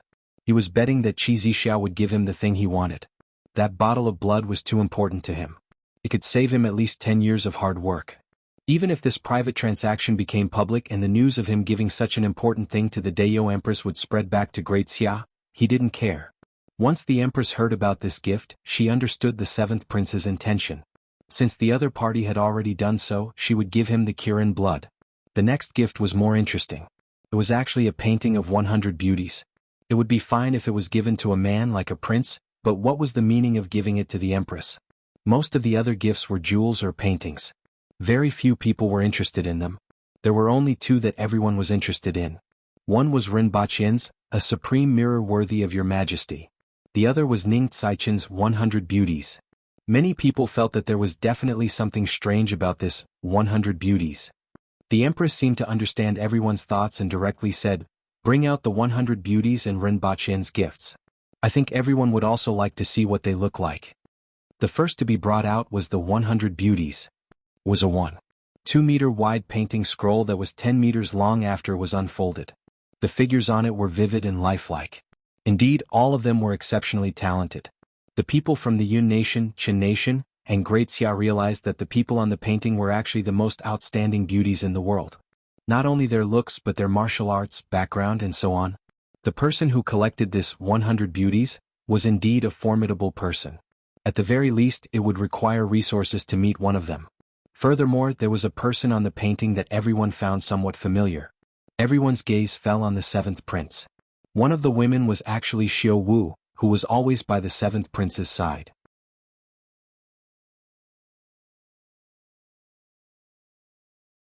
Chapter 120. Great Xia's young master Ning, please talk about this painting. The Empress looked at it carefully and didn't see anything strange. The ladies in the painting were stunning. Could it be that Ning Kaichen wanted to put them on par with her? What a joke. Ning Kaichen stood up and cupped his hands at the Empress. Dayo's Empress, please forgive me for being impulsive. This painting was made by a strange person. His lifelong wish was to paint all the beauties in the world. However, he couldn't continue after painting 99 of them. What? Someone beside him asked. Because out of these 99 beauties, there was one person who received a score of 5. However, he couldn't paint that person no matter how hard he tried. Therefore, when he knew that I was coming to Dayo, he entrusted this painting to me and presented it to the Empress to fulfill his wish. After that, Your Majesty can burn this painting. There are number 100 beauties in this world. One person is enough. How can others be compared to her? Ning Kaichen cupped his hands and said. Everyone was dumbfounded by his words. Even Rinpoche was cursing in his heart. How can you suck up to such an extent? How are you going to survive after returning to Great Xia? Ning Kaichen was a talent and a formidable enemy. If he had known earlier, he would have left him behind to feed the wolves. Needless to say, the rest of the people couldn't even take out the poems that they had prepared to praise the Empress. They couldn't take it out at all. With Ning Kaichen's performance, whatever the rest of them said would be useless. However, the seventh prince frowned. 100 Xiao Wus couldn't even compare to one Qi Zixiao? Qi Zixiao received a score of 5 out of 5 out of 5? How could he feel about this? It was as if he was the only one who treated a commoner like a treasure. His mood immediately turned sour. Previously, the Empress was a little unhappy, but now, her face relaxed and the corners of her mouth curled up. Everyone could see that the Empress was in a good mood. Great Xia's young master Ning, I will accept this painting. The Empress nodded. Ning Kaichen cupped his hands and returned to his seat. Your Majesty naturally has a score of 5 out of 5 out of 5. A burly man touched his bald head and laughed. Not just 5 out of 5 but 6 out of 7 as well. I think that mutant's vision is still too shallow. Another burly man immediately followed up. A group of burly men began to brag about the Empress. However, these words were only effective if the first person said it. The Empress said, bring out Rinpoche's gift. I think everyone is curious and I'm also extremely curious. After the Empress opened her mouth, everyone nodded their heads in succession. They were indeed curious about what exactly was the half-body supreme mirror that Her Majesty was talking about. The name was strange but the tone was also very big. Next, 2 people carried a box to the center of the hall. The outer packaging wasn't very exquisite. In fact, it was very rough. It was an outer box made of wood. Through the cracks, one could see what was inside but they couldn't tell what it was. Rinpoche, you can take out your gift for everyone to see, the Empress said. Rinpoche stood up and walked to the center of the hall. Fortunately, he was prepared. Even though Ning Kaichen's bootlicking was excellent, Rinpoche was not inferior to Ning Kaichen's and could be considered the best bootlicking ever. May I trouble any sirs to open this box? Don't damage the item inside, Rinpoche cupped his hands and said to the row of people on the left. Everyone looked at each other. If it was a more troublesome item they would be a little interested. However, they were too lazy to touch this wooden box. Let me do it. In the end, a burly man at the end of the row stood up and walked to the front of the hall. He first bowed to the Empress, then gently pinched the wooden box with his fingers and broke it. He pinched it from the top to the bottom, then pulled it apart with both hands. The entire wooden box fell to pieces. Rinpoche held onto the half-body mirror that was wrapped in craft paper and nodded to that burly man to express his gratitude. Thank you very much, sirs. following which, he tore the craft paper and revealed a shiny silver mirror. The frame was made of European metal and was extremely complicated to make. Just the pattern and craftsmanship alone would require a lot of effort for a blacksmith to make it. What was even more attractive was the surface of the mirror. It was different from the somewhat blurry and dim copper mirrors that were currently used. This mirror reflected the outside world without any blur and everything was extremely clear. The inside of the mirror was truly like another hall. Everything down to the finest detail could be seen. After seeing this mirror, there wasn't a single woman in the hall who wasn't tempted. There were also 10 words on the left and right sides of this mirror. If heaven didn't give birth to Her Majesty, the ages would be like a long night. Someone read out the words one by one. Everyone was shocked. Rinpoche cupped his hands toward the Empress and said, "There is only one such mirror in this world. I believe that only Her Majesty is qualified to possess it." Just like the words on the mirror, if heaven didn't give birth to Her Majesty, the ages would be like a long night. It had to be said that Rinpoche's bootlicking was too effective.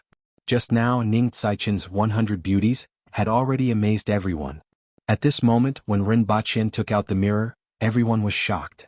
The mirror was a rare treasure but the words on it were the most important. If heaven didn't give birth to Her Majesty, the ages would be like a long night. Before heaven let Her Majesty be born, the ages would be like a long night. These words were too imposing. Everyone could feel the imposing manner from these words.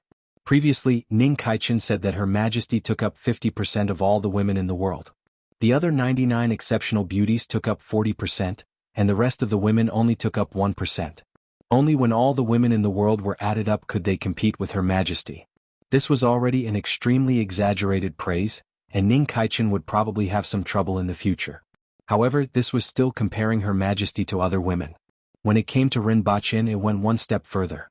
Since ancient times, this mirror included all the outstanding geniuses, all the heroes who dominated the world and all the emperors who ruled the world.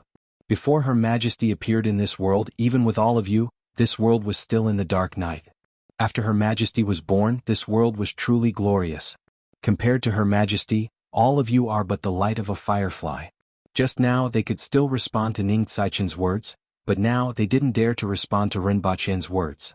These words were too arrogant. He truly regarded the heroes of the world as nothing and the countless heroes of the past thousands of years as nothing. Even in their own homes, no one dared to say these words, let alone on such an occasion. After recovering from the shock, the people from Great Xia, the Yun nation, and the Qin nation glared at Rinpoche. Wasn't this flattery too much? Everyone felt that Rinpoche's bootlicking had gone too far this time. Qi Zixiao might not dare to respond to these words. Putting everything else aside, in terms of strength, she was only the 7th most powerful expert in the world and not the number 1 expert in the world. If she were to respond to these words, what would the other 6 people think of her? What would the Emperor of Great Xia think of her? Did she really think that there was no one else in this world? For a moment, the hall quietened down again. No one spoke as they waited to see how this would end.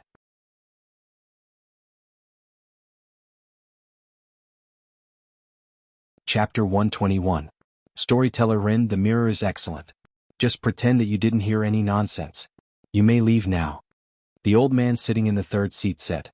Junior Elder Zhikohai was the highest-ranking person in Deyo besides Qi Zixiao, Hongwu and Shi Qin.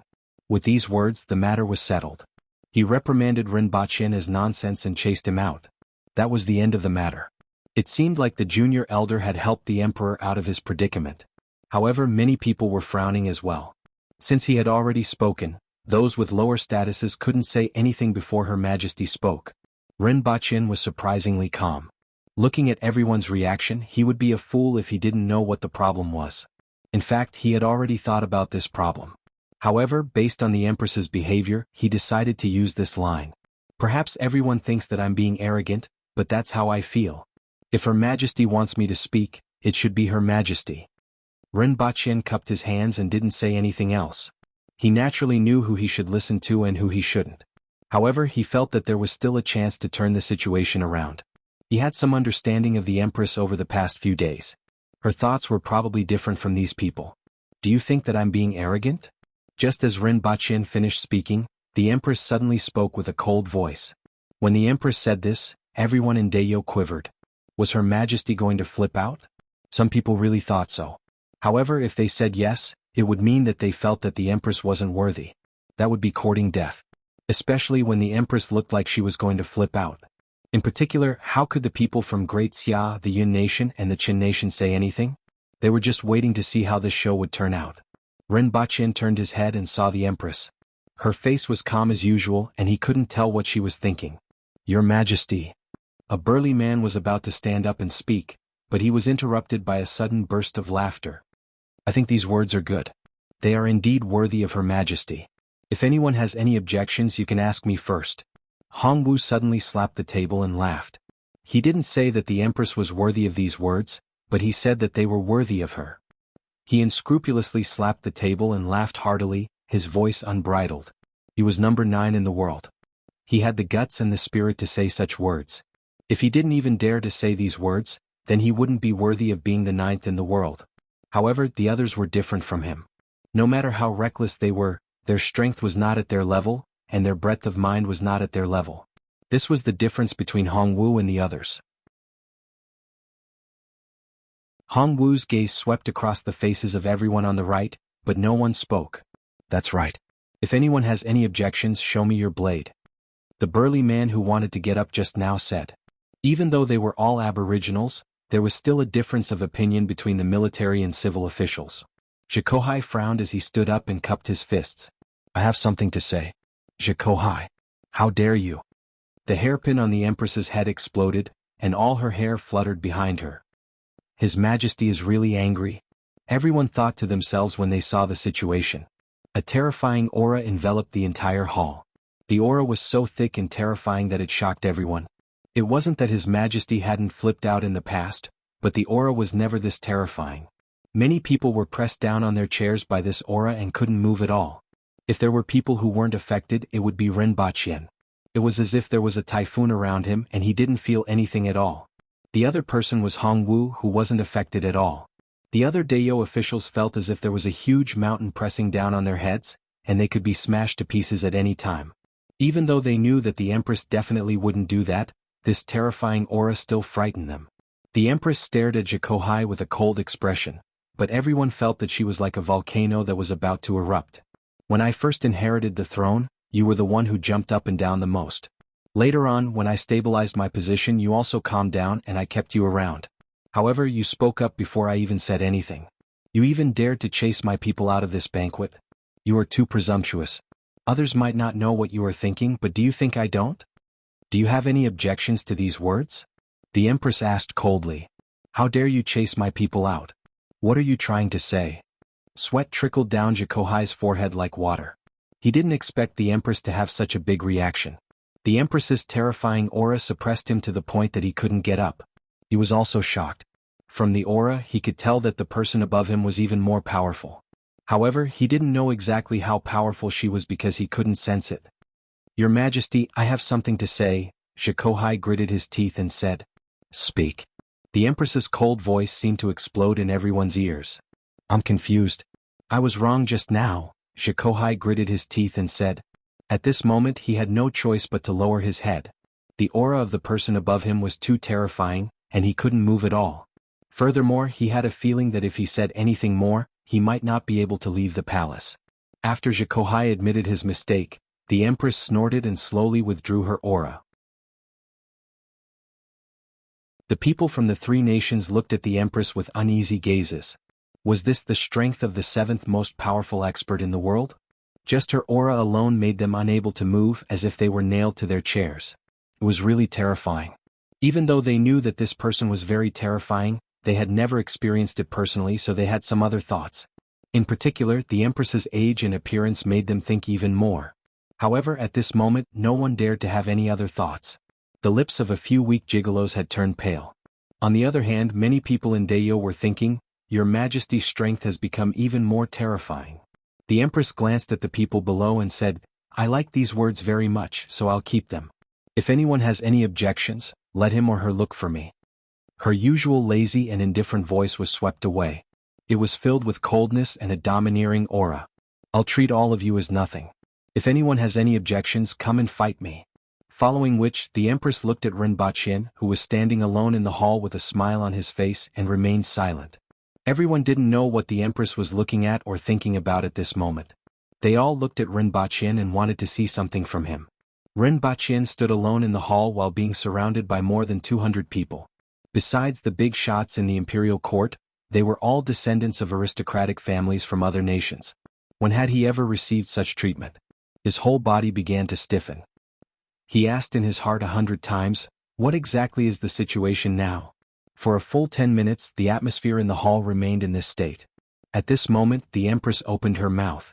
Her voice wasn't as cold as before but had a different meaning. Rinpoche, I like you very much. I hereby issue an imperial edict to summon you into the palace and make you the Empress. After the Empress said this, other than Rinpoche who still had a blank look on his face, everyone else stood up from their chairs in shock. Even Hongwu was dumbfounded.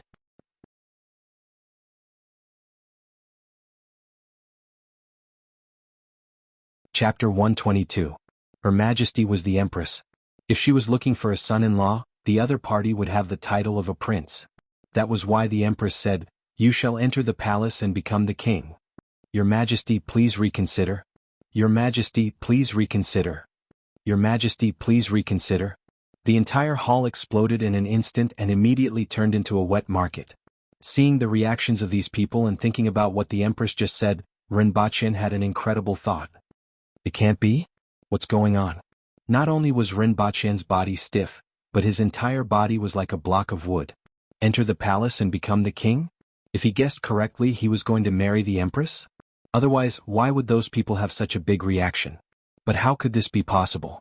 This was the 7th most powerful person in the world, the Empress of Dayo. Why would she suddenly make such a decision? Am I crazy or is she crazy? Now the entire hall was in a mess. Everyone stood up from their seats and begged the Empress to reconsider. On the right, the descendants of the aristocratic families from the 3 nations and the 7th prince were also dumbfounded. Qi Zixiao chose this secondary class, rank 6 official from nowhere as her husband? What? Everyone was thinking the same thing. Why? Some people even pinched their own thighs. Was this a dream? Everyone was at a loss. Mr. Emptiness coughed violently for a while and looked at Rinpoche with a smile on his face. He came here for other matters and had never thought of becoming the Empress's husband. Therefore, when he saw the scene in the hall, he felt that it was interesting. Ning Kaichen had a strange expression on his face. If he knew this would happen, he wouldn't have spent so much effort to curry favor with Qi Zixiao. He might as well curry favor with this new prince. Fortunately, he had gone through thick and thin with Qi Zixiao on the mountain, right? Even Green Bead was shot down by Qi Zixiao with an arrow. This could be considered as giving him some face. Thinking of Green Bead, he felt his heart ache again. The 7th prince sat there with lifeless eyes. It was as if he had received a huge shock. How did this guy who looked exactly like him get Qi Zixiao's favor? The Empress looked at the group of people below and inexplicably felt very happy. She stood up and said, "Let's end the banquet here. The rest of you can go back. As for what you want to say, follow me to the throne room."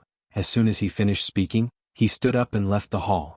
Everyone in Dayo's imperial court hurriedly followed him. Hongwu walked past Rinpoche and placed his hand on Rinpoche's shoulder. He furrowed his eyebrows and left without saying a word. Rinpoche was left standing in the field, not knowing what to do. No one seemed to have asked for his opinion. Should he follow them or stay here? Congratulations, Imperial Prince Ren. I will visit you again another day. Ning Kaichen was the first to step forward. With a smile on his face, he patted Rinpoche's shoulder and staggered out of the door. Prince Ren cough cough, congratulations. Mr. Emptiness followed closely behind. No matter what the others were thinking, they had to come up and congratulate him. However, these people were not as carefree as Ning Kaichen and Mr. Emptiness. After all, this wasn't their goal.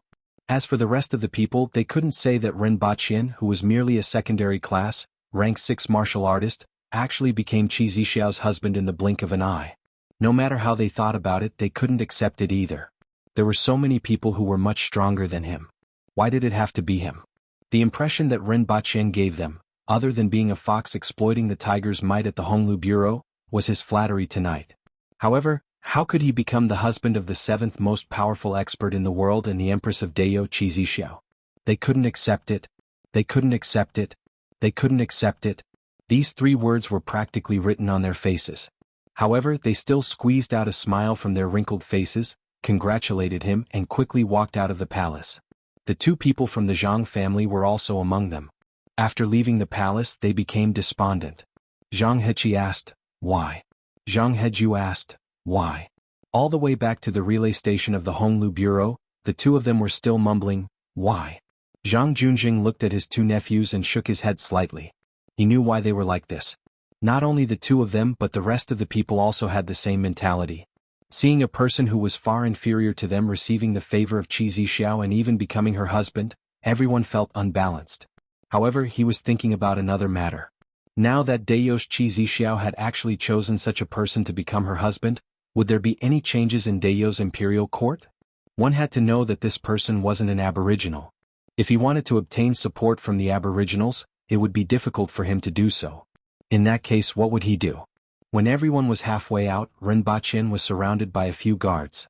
Just now the incident happened too suddenly and no one could react in time. No matter what, they had to protect Rinpoche first. Otherwise, if Rinpoche suddenly met a lunatic in this hall and something happened to him, they wouldn't be able to bear the responsibility. However, none of the officials mentioned this matter just now, so it wasn't as if they didn't have such thoughts. "Storyteller Rin, I will bring some people to escort you back to the Beast Park to retrieve your things and move them into the palace." A moment later, Xanzhe appeared in front of Rinpoche. She scanned him over and over again trying to figure out why the Empress would make such a decision. Storyteller Ren. Seeing that he was still standing there in a daze, Xanzhe called him again and repeated what she said. This time Rinpoche came back to his senses. When he heard what Xanzhe said, he couldn't help but ask, "Is there a need to be so fast? The Empress has just said what she said, and the other side hasn't finished discussing it yet she wants me to move into the palace? Furthermore, even if the discussion is over, shouldn't I move into the palace directly? No matter what, it should be after the wedding, right?" At this moment he didn't know what to say. He was really panicking. The husband of the Empress, the strongest expert in Dayo, the seventh most powerful expert in the world, and also the husband of a peerless beauty. It sounded wonderful. However, this matter wouldn't be so simple no matter how he thought about it. Who was Qi Zixiao? The seventh most powerful expert in the world, an existence that could tear down a city wall with one hand. What about him? He couldn't do anything. Other than knowing some things that the people of this world didn't know, what else did he have? Just like how an elephant would take a fancy to an ant? Would the Empress take a fancy to him? No matter how he thought about it, it was impossible. Looking at it from another perspective, even if the Empress really took a fancy to him, would he dare to stay by her side? Perhaps when she wasn't paying attention, his bones and flesh would turn into mush. The difference in strength was really too big. Rinpoche also knew that it was useless for him to panic now. He hoped that those big shots over there would quickly persuade the Empress to rescind her order. He would definitely be deeply grateful and offer memorial tablets to them. Even Zhiko Hai, who he previously felt was a scoundrel, now felt that he was really a good person. If he had known that things would turn out like this, he would have kept a lower profile. Originally, he wanted to send a red packet to the eunuch of the fire beacon whom he liked a lot after returning to Earth. Now he wanted to go back and fight it out with him. That sentence was indeed very good, and his bootlicking should have been very good as well. However, he didn't expect the Empress to not play her cards according to common sense. Back at the Beast Park, Caretaker sure saw Rinpoche being escorted back by a few guards. One of them was even a Prince Guard commander. He hurriedly went forward and saw Rinpoche's deeply worried face. Immediately he asked Xanzhe in a low voice, "Madam, did Storyteller Ren commit a crime?" "No, pack up his things and bring them to the palace," Xanzhe said straightforwardly. Rinpoche's house was filled with all kinds of miscellaneous things. A sleeping bag, a pistol, a grenade, a bedsheet from Earth, an e-book, a camera, a small bag of sweets and a short knife that someone gave him. Rinpoche watched as everyone packed up his things. Then he turned to Caretaker Sher with a sullen face and said, "Help me take care of these two little fellows. Also, make sure they don't slack off on the 2 plots of land." At this moment he felt that he was like a commoner who was being robbed. P.S. Thank you to Long Outyin Love Food for Thought and the 7th Generation Madman for your tips.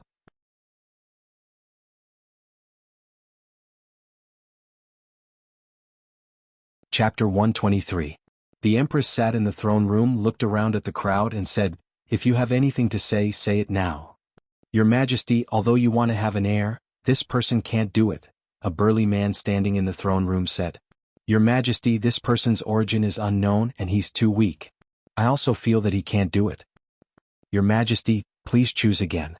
After all, this is related to having an heir. Your Majesty, the Aboriginals have thousands of good men. Why don't you choose from among us? Your Majesty, this person is definitely not worthy of you. The Empress sat in the throne room, propped her chin with the back of her hand, and looked at the noisy crowd below. She was rather happy. After waiting for a while, she sat up straight and said coldly, "Why? Do I need your approval to choose someone?" As soon as she said this, the crowd immediately became much quieter.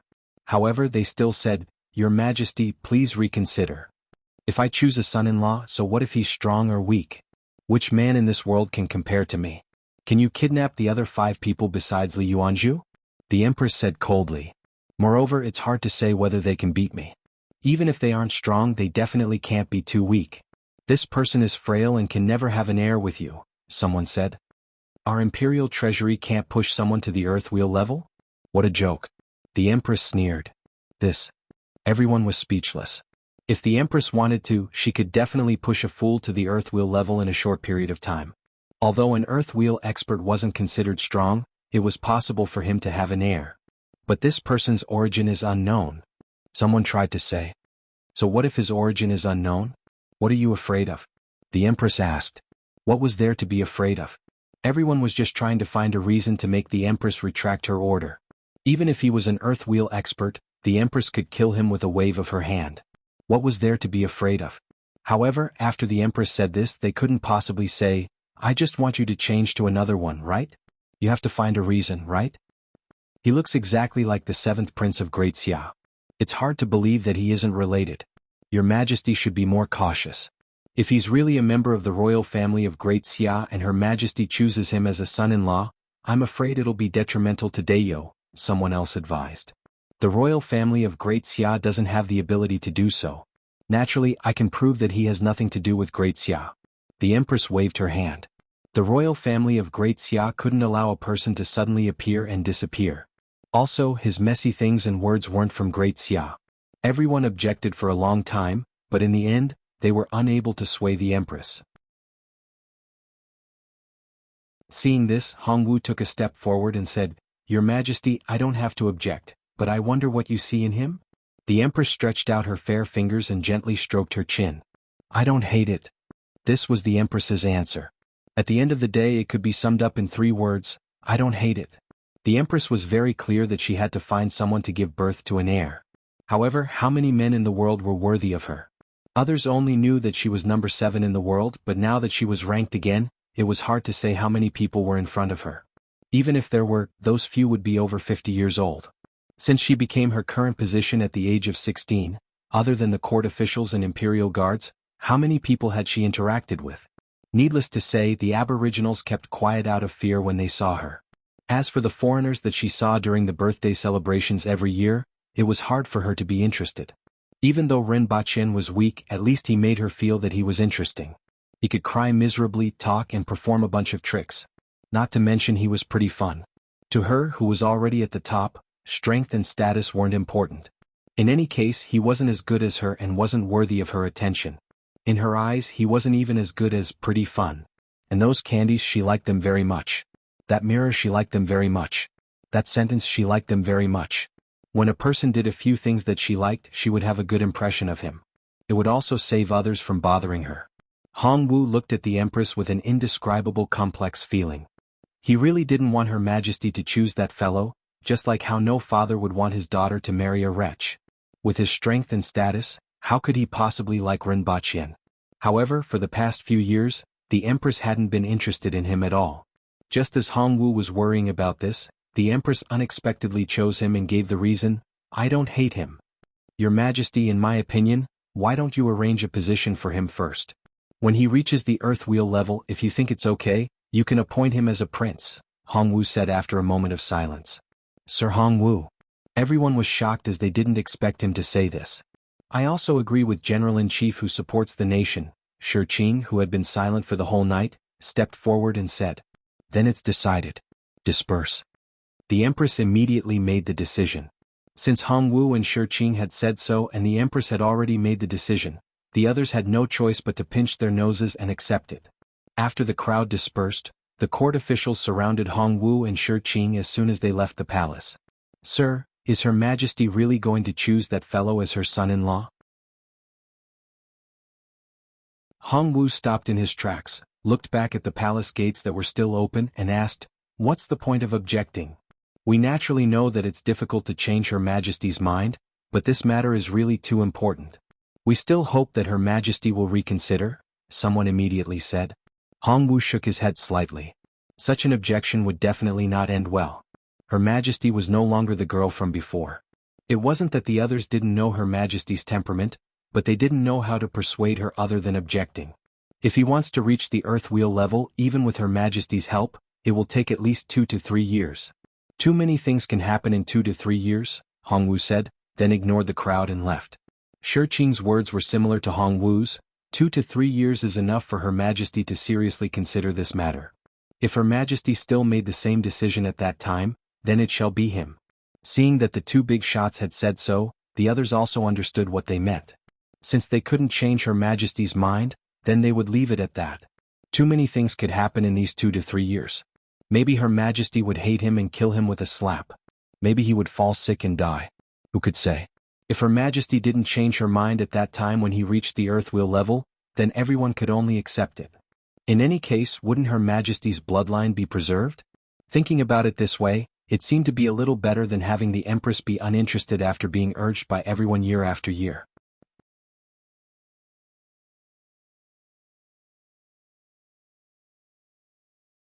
Chapter 124. Ren Baqin looked at the room he was in and was speechless. Was he being robbed? Why didn't anyone ask for his opinion? Even though he didn't dare to say no. How was he going to clean up this mess? Escape? That was impossible. At the very least, he wouldn't be able to escape. He was unfamiliar with this place. Even if he left the palace, where could he run to? He wouldn't even know his way out of Lan City. If he were to escape like this, he would probably be caught within a day. Ren Baqin didn't know how long he was in a daze. He heard footsteps and the door was pushed open. The Empress stood at the door and looked at him. Then she sat down at the table in the room. "Your Majesty." Ren Baqin quickly got up. The Empress nodded her head slightly. Then the room fell into a short silence. Ren Baqin had a lot to say, but he didn't dare to say a word. "What do you want to say?" the Empress suddenly asked. Ren Baqin was slightly stunned. He didn't expect the Empress to ask him this question. "As I said before, if the heavens didn't give birth to Your Majesty, it would be like an eternal night. Your Majesty's grace is unparalleled. I'm extremely grateful to be loved by someone like Your Majesty. I'm willing to go through fire and water for Your Majesty. It's just that I'm also afraid. I can't do anything for Dayo and I'm like a firefly in front of the blazing sun. How can I be worthy of Your Majesty's love?" Ren Baqin thought it over and over again and decided to offer some flattery first before saying anything else. If he could, he wanted to belittle himself as a bug in a smelly ditch. The Empress looked at him, nodded her head and said, "You don't look so annoying and I like to listen to your words." "It's you then." Ren Baqin was speechless. Did he flatter her too much? "Since you know that you're weak, follow me to the second level of Qingxin Palace Hall tomorrow to choose a martial arts manual. You must reach Earth level. If I'm not satisfied with your progress, you know the consequences." The Empress looked at him and said, "Yes, Your Majesty." Ren Baqin didn't know whether he should be happy or sad. Originally, he wanted to look for Du Changkong to exchange martial arts manuals. In the end, his plan couldn't keep up with the changes. Now there was no need for it. He could just go to Qingxin Palace Hall to get it. The martial arts manuals there were definitely better than Du Changkong's. "If you feel like you haven't done anything, then show me what you know. I have something to ask you. Do you know how to forge weapons to equip our Aboriginal warriors?" Ren Baqin hesitated for a moment. Right now he had two choices. The first was to conceal his strength, but there were no benefits. There were a lot of disadvantages. For example, in the eyes of others, he only knew how to flatter others and was not favored by others. If his cultivation progress did not reach the standard in the future, his treatment would also be worrying. Before he was brought in, he would have been extremely unwilling to do so. However, if he were to be chased out after being brought in, his fate would probably be even more miserable. Since that was the case, he could only choose the second option. He had to do everything well so that he could stand firm. As for the rest, it would depend on his cultivation progress. He immediately raised his head and said to the Empress, "I wonder if there are any iron mines in Dayo?" If we don't have iron ore, it's useless even if we have a method. There are 2 of them, but their output is limited. Many people are injured every year.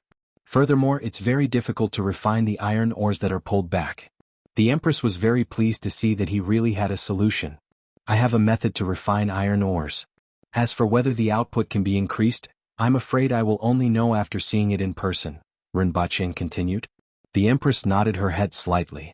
If Rinpoche had a method, at least the shortage of weapons would be reduced. After which, she threw a token to Rinpoche and said, "With this token, you can go anywhere in the palace except for the treasury, arsenal, and a few other places. Tomorrow you will follow me to Qingshin Palace Hall." After she finished speaking, she immediately left the house. After the Empress left, Rinpoche collapsed on the bed. Until now he still felt as if he was in a dream. After a long while, he got up and opened up the things that were placed beside him. Inside were all the things that he brought back from Earth. At this moment, Rinpoche suddenly remembered something. He was going back to Earth tonight. How was he going to follow the Empress to Qingshin Palace Hall tomorrow? He was afraid that the Empress would send someone to discover that he was missing tomorrow. She wouldn't think that he had run away, right? Rinpoche used all his strength to hit himself. Just now, his mind was in a mess and he had forgotten about this matter. What should he do now? Even though the Empress was well aware that he had disappeared once every 3 days, it was different this time. In the past, the Empress was far away from him. She had the heart of an Empress and turned a blind eye to it. Now that he had disappeared on the first night of entering the palace, it was hard to say what the Empress would think. What should he do? Should he look for the Empress now? Rinpoche walked around the house a few times and rummaged through his pile of things. Finally, he took out his camera and pondered whether he should send her a gift again. After thinking about it, he was afraid that he wouldn't be able to get away with his current situation. It was better to be honest with the Empress. After all, he was in the palace now and it was only a matter of time before she found out. As for the rest, it was better than worrying about it over and over again. Rinpoche placed the camera back in its original position. With the mentality of throwing caution to the wind, he opened the door and strode out.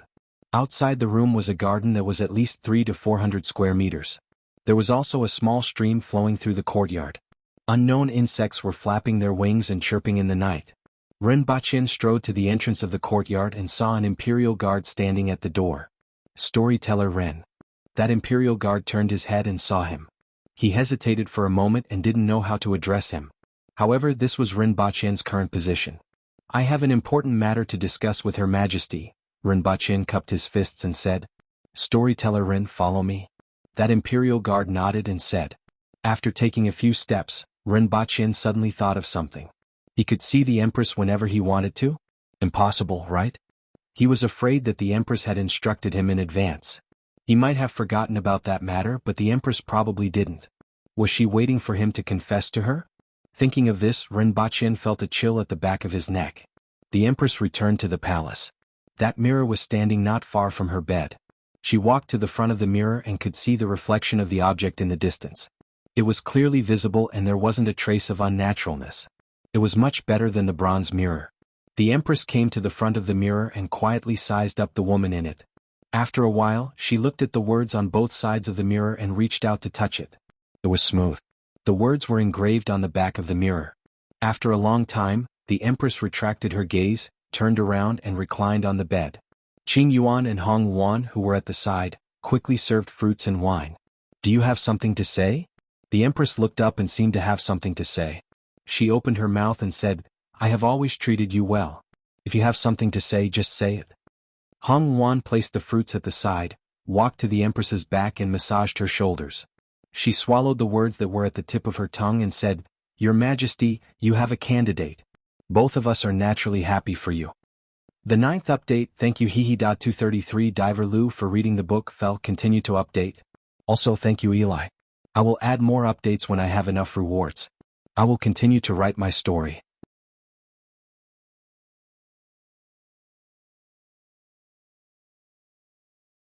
Chapter 125. He had run out of manuscripts, but he was working hard to finish them.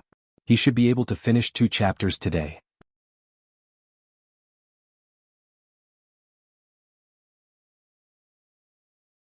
Chapter 126. Your Majesty, Storyteller Ren is here. A palace guard entered the hall to report. "Let him in." The Empress waved her hand. A moment later, Rinpoche entered the hall and greeted, "Greetings, Your Majesty." At this moment, the Empress was still wearing the same clothes. After seeing Rinpoche, she passed the wine cup to Qing Yuan and waved at Qing Yuan and Hong Luan. Both of them immediately bowed to the Empress and retreated. When they passed by Rinpoche, they didn't forget to size him up. Tonight's incident was a surprise to everyone, including the two of them. "It's so late, what's the matter?" the Empress asked. "Your Majesty, I have something to say to you." Rinpoche was already here, so he naturally couldn't shrink back. Furthermore, he could hide today, but he couldn't hide tomorrow. Since it was going to be like this sooner or later, he had to express his sincerity. "Speak." The Empress sat up from the couch, shifted her body backward, and leaned against the back of the couch. "Come closer and speak." Rinpoche took a few steps forward and stopped 2 meters away from the couch. Then he said, "I'm from China. I've heard you mention it before." The Empress nodded her head. "China isn't in this world. I don't know how far China is from here.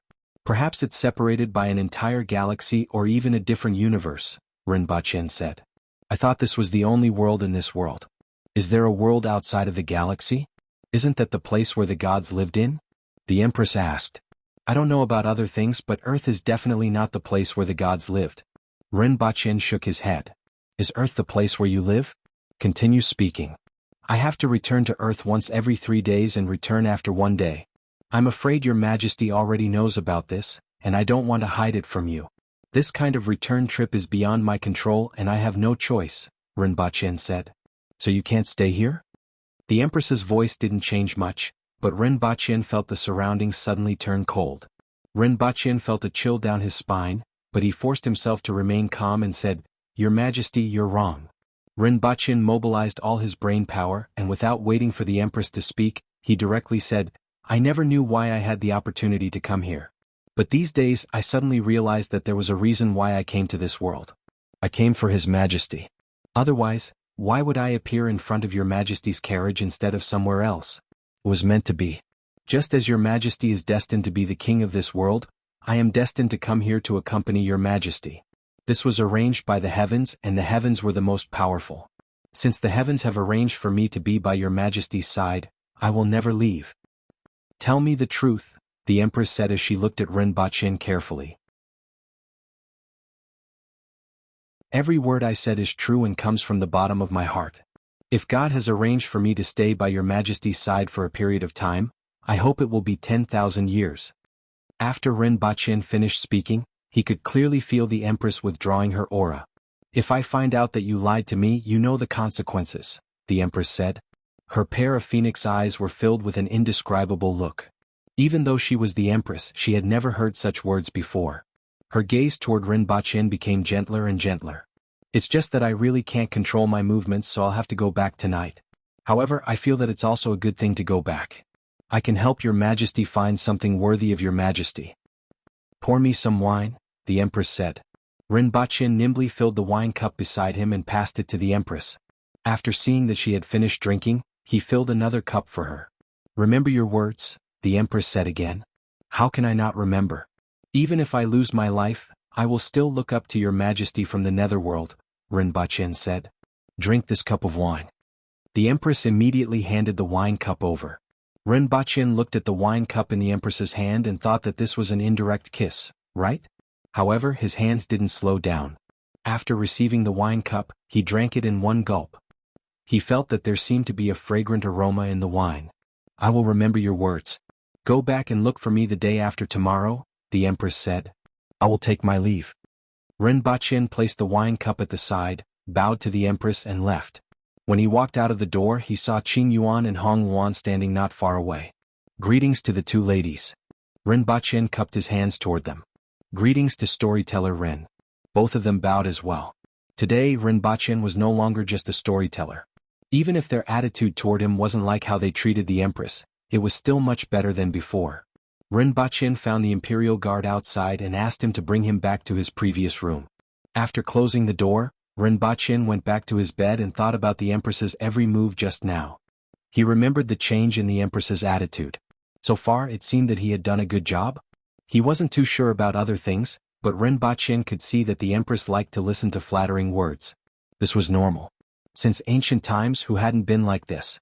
Even those famous emperors in history couldn't escape. Therefore even the Empress was like this. No matter what, she was only a 23-year-old woman. Although her position as an empress was different, she was far superior to ordinary people in many aspects, such as the mind and vision of an empress, the governance of the country and personal strength. However, all these couldn't hide the fact that she was only a 23-year-old woman. In some aspects she might even be inferior to ordinary people. For example, she didn't have much resistance to pleasant words. This was especially true when she didn't hate him. Although it was a little despicable to think this way, he still had to work hard in this aspect. Of course, there were other actions that he had to take. For example, he had to choose some gifts for the Empress when he returned. At the same time, he had to prepare information on the exploration and excavation of iron ores, as well as the smelting of iron ores. The former was private and the latter was public. He had to firmly grasp both aspects. After thinking for a while, Rinpoche fell into a deep sleep. Too many things happened tonight. His mood was like a roller coaster and he was really too tired. When he opened his eyes again, he was lying on a soft mattress and was surrounded by a familiar scenery. I'm back. Rinpoche lay on the bed and looked at the ceiling. He was so lazy that he didn't want to move at all. In Dayo he didn't dare to slack off. In a short period of time he did things that he had never done in his entire life. He didn't even think that he would do them. After returning he could finally slack off a little. He rolled a few times on the bed and lay down for a long time before sitting up. Rinpoche stood in front of the window and looked out. It was snow-white outside and the entire neighborhood was white. It should be 7 or 8 o'clock at this time, but he didn't see the sun. The sky was a little gloomy, and it looked like it was going to snow soon. Another 12 days had passed and it was now the middle to late November. Chapter 10. Thank you to Lost Sheep 2007 and thank you to Eli for your tips. There were also Seal, and Zai for Special Operations, Lan Yao from Heaven, and Jia Geng from Quick Update. This sentence was very roundabout. There was another chapter at around 12 o'clock, and he would update it tomorrow.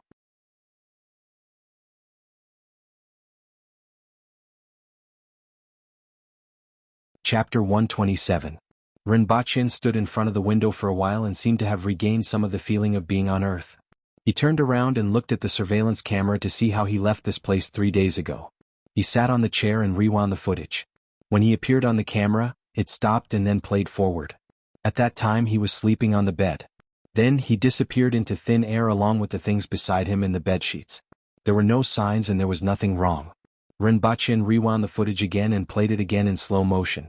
Indeed, there were no signs and he just disappeared into thin air. After watching it twice, Rinpoche leaned back on the chair. In this case, it would be very difficult to find the reason for his transmigration. Could it be that he had to continue transmigrating like this? Rinpoche suddenly thought that if he could really choose a world, would it be better to stay on Earth or in that world? The advantage of Earth was that life was stable, there were computers, mobile phones and all kinds of convenient things. As long as the black mud cream was on the market, he could even buy a small island to live on. As for that world, it was full of unknowns.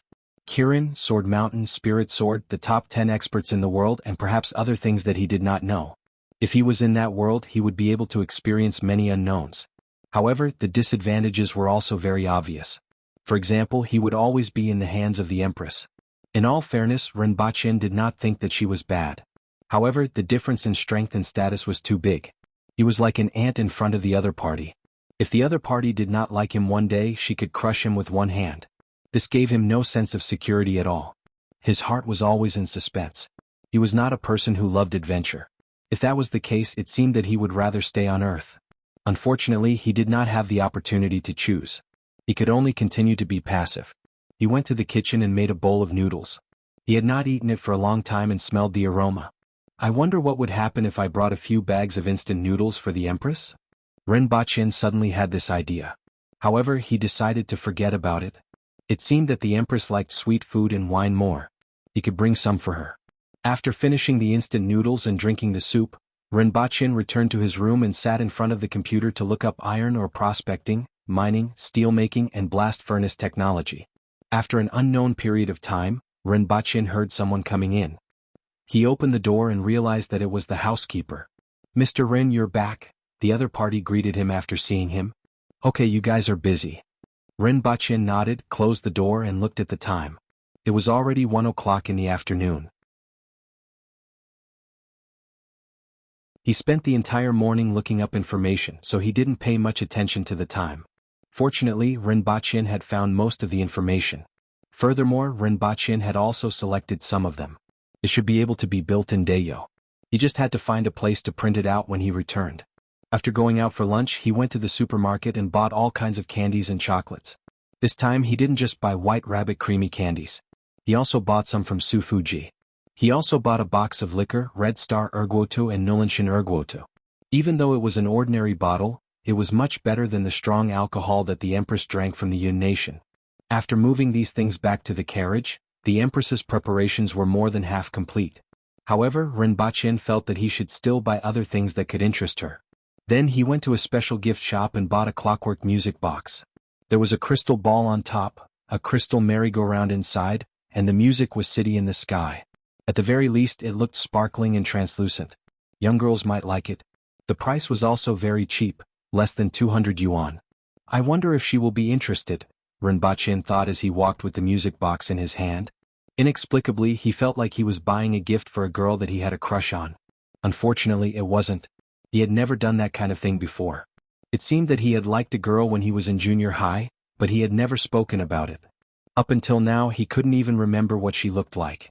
Such an inexplicable thought surfaced in his mind, but he immediately suppressed it. It was just a moment of reverie. When he returned, the housekeeper had already left. After putting the things aside, Rinpoche took his phone and sat on the sofa. In the past, he would immediately look at his phone after returning home. Now he couldn't recall anything. There weren't many people looking for him. Even Qin himself had reduced his contact. The only people he really needed to contact were his parents and family. "Mom, did you call me?" Rinpoche looked at his phone before calling her back. "The girl that I told you about previously is currently staying at your place. She just went there not long ago. If you have the chance, help her out. Even if you are not fated to be with her, you can still be friends with her. Don't think that just because you have some money now, you won't be able to find someone to help you in the future." Once the call was connected, he was immediately hit in the face. "I got it. Send me the phone number." Rinpoche put the phone away from his ear and waited for the other side's voice to become softer before replying. "I have already sent the phone number and name to you. Hurry up and contact her," his mother reminded him again. "I got it." Rinpoche really wanted to say, "Don't play matchmaker for no reason. Actually, your son likes men." However, if he did that, his parents would probably come here tonight. He threw his phone aside and didn't even take a look at the WeChat message from his mother. What did that someone's daughter or niece have to do with him? He had enough things to deal with now and really didn't have the mood to care about others. For the next 2 days, other than going out to print some documents, Rinpoche had been cooped up in the house. During this period, he diligently tidied up the bedroom. It couldn't be helped. His slippers left footprints on the floor. He didn't know why it was so dirty with the windows closed. 2 days later, when Rinpoche woke up again, he was already back in that unfamiliar room in the palace. The things that he wanted to bring were all beside him. There were a total of 2 boxes of 24 bottles of wine, a music box, a stack of printed documents and a pile of milk candies. Rinpoche pushed open the door and saw a new imperial guard at the door. "Can I see Her Majesty now?" Rinpoche asked. "I'm afraid Her Majesty is in court now. Storyteller Rin will have to wait for a while." The imperial guard turned around and replied. From that night onwards, everyone that he met first swept a glance at him from head to toe. Rinpoche was already used to this kind of gaze. Only when it was almost noon did the imperial guard come to inform him, "Storyteller Rin, Her Majesty wants to see you. Please help me move my things." "Thank you." Rinpoche followed the principle that it would be a waste if he didn't use someone. The imperial guard carried the 2 boxes of wine while Rinpoche brought the candy and crystal ball into the hall. The Empress was standing in front of the mirror and Qin Yuan was helping her to tie up her hair. Rinpoche gestured to the imperial guard to place the things on the floor. He then walked forward and said, "No matter how Her Majesty dresses up, her looks will be unparalleled and make others feel ashamed of their inferiority. Thank God for Lan Yao rewarding the sect leader." Chapter 1.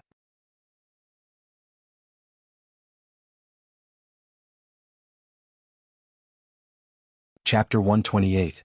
The Empress took a look at Rinpoche in the mirror. After a while, she looked at herself in the mirror. After Qin Yuan tied up her hair, the Empress heard crisp and melodious music as soon as she turned around. That music really felt like crystal, sparkling and translucent. The melody was exquisite and warm, making people feel warm in their hearts. This was a style that they had never heard before, but it easily touched their hearts. However, it only lasted for a short period of 30 seconds before it stopped. "Your Majesty, this is the gift that I picked out for you," Rinpoche said as he held the music box in his hands. "Did the music just now come from this?" the Empress asked curiously. Rinpoche was holding a base with a crystal ball on it. There were 3 wooden horses inside that rotated along with the music. It was very exquisite. At the very least, the crystal ball and the crystal wooden horse in the crystal ball looked very exquisite. "Yes, Your Majesty. As long as you twist the spring at the side, you can play the music," Rinpoche said. The Empress took the music box, twisted the spring at the side, and sure enough, the music sounded again. The 3 wooden horses also rotated along with the music. "You are very thoughtful," the Empress said as she fiddled with the music box. Rinpoche continued, "These are the sweets that I brought back. I know that Your Majesty likes strong alcohol, so I specially found 24 bottles of fine wine for you. Bring them over." Rinpoche passed the sweets to Qing Yuan and ran back to open the 2 boxes. He took out a bottle and unscrewed it to show her how to open it. After that, he screwed the cap and presented it to the Empress. Ordinary glass bottles were considered very crude in China, but the people in this world didn't think so. After all, the people of China were used to seeing things like glass, but it was still very rare for the people in this world. The Empress used 2 fingers to hold the mouth of the bottle. Her fingers were as slender as a feather, and her skin was as fair as cream. It was impossible to tell that she could dismantle a Gundam with one hand. The bottle was transparent, and one could see that the wine inside was clear without any impurities. Just this point alone was enough to satisfy the Empress. "Accompany me to have my meal. Hong Yuan, get someone to inform the imperial kitchen," the Empress said to Rinpoche and casually threw the wine to Qing Yuan. "Thank you, Your Majesty," Rinpoche quickly said. This was the first time. In the past, the Empress would eat and he would watch. The Empress would sit and he would stand. But now, his treatment had improved. In the past, the Empress would have her meals in this palace hall. A small table was placed in front of her. After all, given her status, the Empress's life wasn't considered luxurious at all. She usually only had 4 dishes and 1 soup. This time they came to another hall. There was a table that was at least 3 to 4 meters long. The Empress sat at the head of the table while Rinpoche stood at the side with his hands hanging by his side. "Take a seat." "Thank you, Your Majesty." Rinpoche then sat down nearby. "Tell me, what's China like? I'm very curious. I wonder what the world beyond the heavens looks like." Rinpoche pondered for a while and asked, "Which aspect would Your Majesty like to hear about? What do the Chinese powerhouses look like?" Rinpoche pondered for a while and felt that it wasn't easy to bring up this topic. The strongest person in China was probably equivalent to an aboriginal commoner. At most, they were slightly stronger. "Your Majesty, every world has its own set of rules and scenery. In China, strength was not determined by strength but by intelligence, wisdom, and knowledge. We manufactured all kinds of equipment. There are vehicles that can run without horsepower and are as fast as lightning. There are planes that can carry people in the sky. Furthermore, the internet allows people to instantly know what's happening thousands of miles away. Individual bravery has been replaced by equipment. Firearms can take a person's life from thousands of steps away, and they can fire more than 10 times in an instant. Cannons can attack from a distance where the human eye can't see, and nuclear weapons can destroy a city from thousands of miles away." Destroy a city from thousands of miles away? There's actually such a thing in this world? The Empress was slightly surprised. Rinpoche looked up at the Empress's surprised expression and smiled. "Even though the people on Earth are weak in martial arts, they can still shock you with their various technologies. Indeed, the area within a 5-kilometer radius is like purgatory. There are no humans or animals left. Such weapons are too powerful and are prohibited from being used." "Such a lethal weapon should be prohibited," the Empress muttered. "Yes, as I said before, the Chinese use intelligence, wisdom, and knowledge to determine a person's status. According to the different interests and abilities of an individual, a variety of social divisions have been developed. By combining the wisdom of many people, the goal is to make life more convenient, explore the mysteries of the world, and understand the nature of the world. Our society is more stable and the lives of the people are more prosperous. Even though there are rich and poor people, the majority of the ordinary people can be said to be well off. For example, basic necessities like food, clothing, housing, and transportation aren't things that most people need to consider. What most people consider is how to obtain a better life. The human heart is always insatiable, the Empress said faintly. The human heart is always insatiable. They want to obtain more and no more. Only then will the whole world improve. Otherwise, it will become a pool of stagnant water. Rinpoche briefly told the Empress about China, but he tried his best to talk about it in a positive way. After all, he also had the thought of not washing one's dirty linen in public. Just like on Earth, if your country was rich and powerful, you would receive more respect abroad. Even though it depended on the individual, the strength of a country was also a plus for a person in a foreign country. Being backed by a strong country and being backed by a weak country were two completely different things. Even though he didn't have much influence here, he was still willing to talk about China in a good way.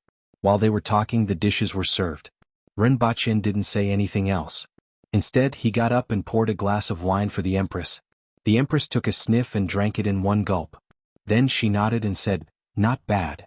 From the expression on her face, one could tell that she liked it very much. "If there's enough food, this kind of wine can be brewed," Rinpoche said. "I will leave this matter to you. In a while, follow me to Qingxin Palace Hall to choose a martial arts manual. After you have a foundation, I will send someone to see if you can increase the production of the iron mine and how to improve the smelting of iron. After that, you can brew the wine.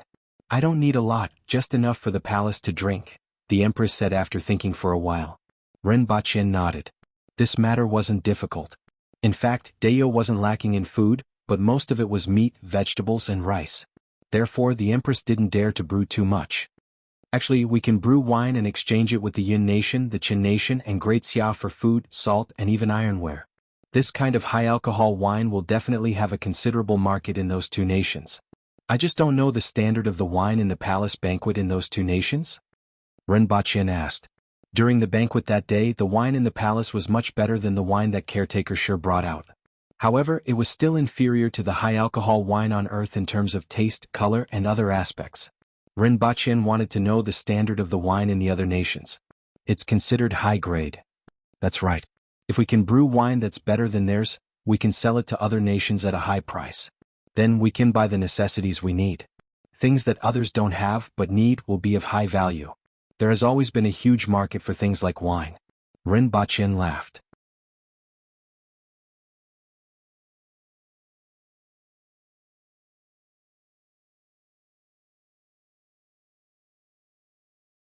She took a few steps forward and placed her hand on Rinpoche's shoulder. With a slight movement of her fingers, Rinpoche suddenly lost control of his body and followed the direction of her finger to turn his body. Librarian Lin reached out her hand and began to feel his bones from the back of his head. She moved his spine down section by section. After a while, she turned around and said, "Your Majesty, his body is too weak and he is old. He has also lost his yuan yang. If he wants to practice, there is only one Rui visualization in this hall." When Librarian Lin said that Rinpoche had lost his yuan yang, Rinpoche felt Qing Yuan, Hong Yuan, Xenjia, and Lin Xiaola looking at him. This made him extremely embarrassed. This Rui visualization starts with visualization. First, you have to observe yourself. After reaching this step, you have to supplement your body with medicinal herbs. After that, you have to strengthen your body. This isn't easy to get started. It requires a clear mind. If it's him, his mind will be in a mess. From this old lady's point of view, it will be difficult for him to achieve anything. A mess of mind. This evaluation was indeed accurate. Modern people came into contact with too much information and too many desires. Naturally, their minds would be in a mess and difficult to be clear. Even Rinpoche had to nod his head and admit that this old lady's eyes were indeed sharp. Librarian Lin changed the topic and said, "On the first floor there is a Great Pan Quan. An ordinary person can barely reach the so-called earth level by using it. If it's him, I'm afraid it's already not bad if he can reach the man level." "Is it possible to nourish the blood and refine the marrow?" the Empress asked. Librarian Lin looked at Rinpoche and shook her head slightly. "His body's bones are already set. Unless he can repair himself, even if he expends a large amount of effort to nourish the blood and refine the marrow, he can only reach the threshold of the earth wheel level. It will be extremely difficult for him to advance further. If he wants to repair the minute parts of his body, he needs to have complete control over his body. Only the Rui visualization can do that." "There are only these two books in the entire Qingxin Palace Hall?" the Empress frowned and asked. "Only these two books are suitable for him," Librarian Lin said bluntly. After hearing this, Rinpoche understood that the first book was actually the best. If he could master it, it wouldn't have much of an impact. However, his mind was in a mess and it would be difficult for him to master it. Even though he could practice the second book and could get started with it, his body's foundation was too weak and it would be difficult for him to achieve anything. However, not only was Librarian Lin's eyes sharp, she was even able to remember the pros and cons of the countless martial arts manuals in Qingshin Palace Hall. She only needed to look at his body's condition to know which martial arts was suitable for him. With so many martial arts manuals, even a photographic memory would be difficult to achieve. No wonder the Empress was very polite to Librarian Lin. With this kind of strength, no matter where she went, she would receive courteous treatment. Rinpoche saw that the Empress was deep in thought and said, "Your Majesty, I would like to ask if the Rui visualization can be successful if one's mind is clear. You can only get started if your mind is clear and transparent. As for what happens after that, it still depends on you." The old woman looked at him and said, "My original intention was to let you practice that great pan boxing. First, nourish the blood and refine the marrow to strengthen your foundation. Then, after you reach the upper levels of the man level, I will think of other methods for you. What do you think?" The Empress said to Rinpoche. Lin Xiaola opened her mouth slightly and formed an O shape.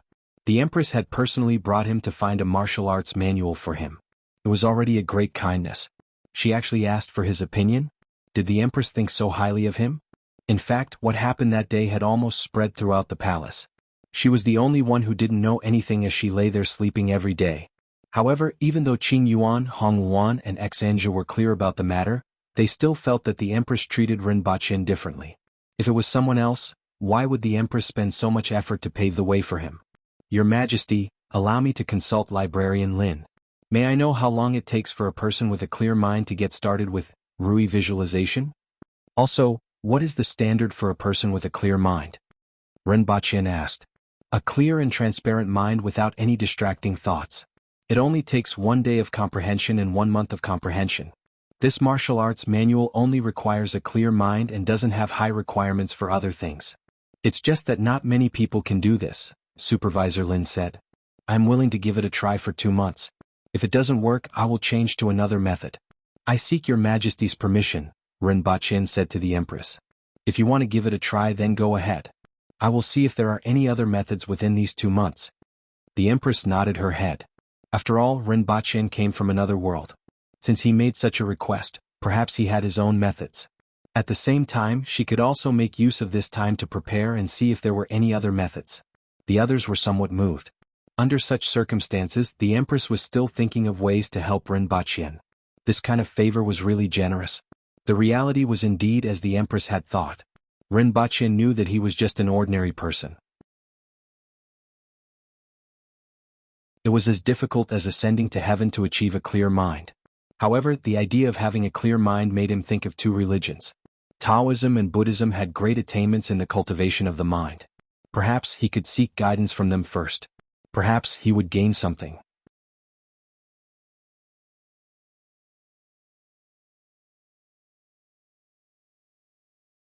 Chapter 130. After leaving Qingshin Palace Hall, Rinpoche returned to Pingle Park. When he came back, he found out the name of this courtyard after asking around. After entering the house, he closed the door and opened the windows. Then he sat in front of the table and placed a thick book made of animal hide on the table. He was a little excited. After all, this was a martial arts manual from this world, and it should be of a very high grade. Otherwise, it wouldn't be placed on the 2nd floor. This wasn't the 10 palms of the subduing dragon that could be found in a street stall. He didn't know what kind of leather the book was made of. It gave off a feeling that it was very old and had experienced many years. However, the book wasn't damaged or even worn out. Rinpoche carefully opened the book.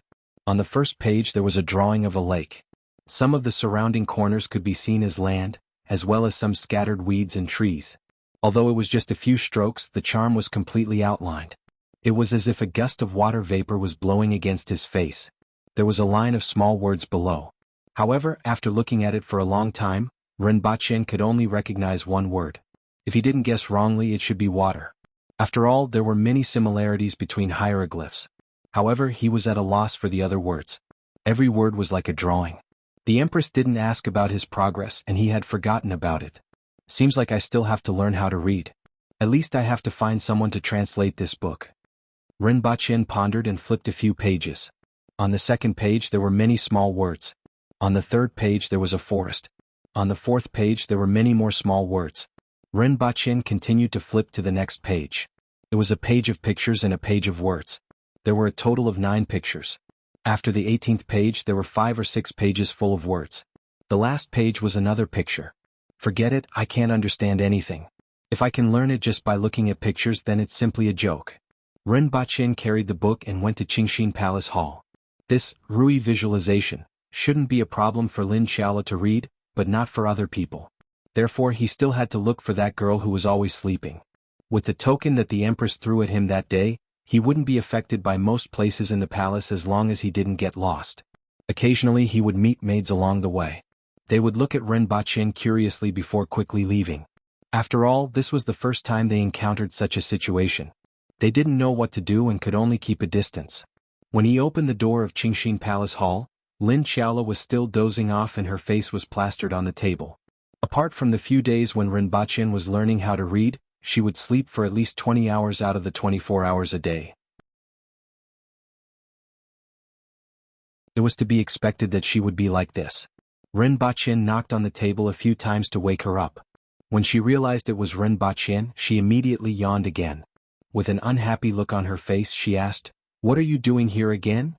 "School," Rin said. "Lin Bachin of Lin of Palace Hall."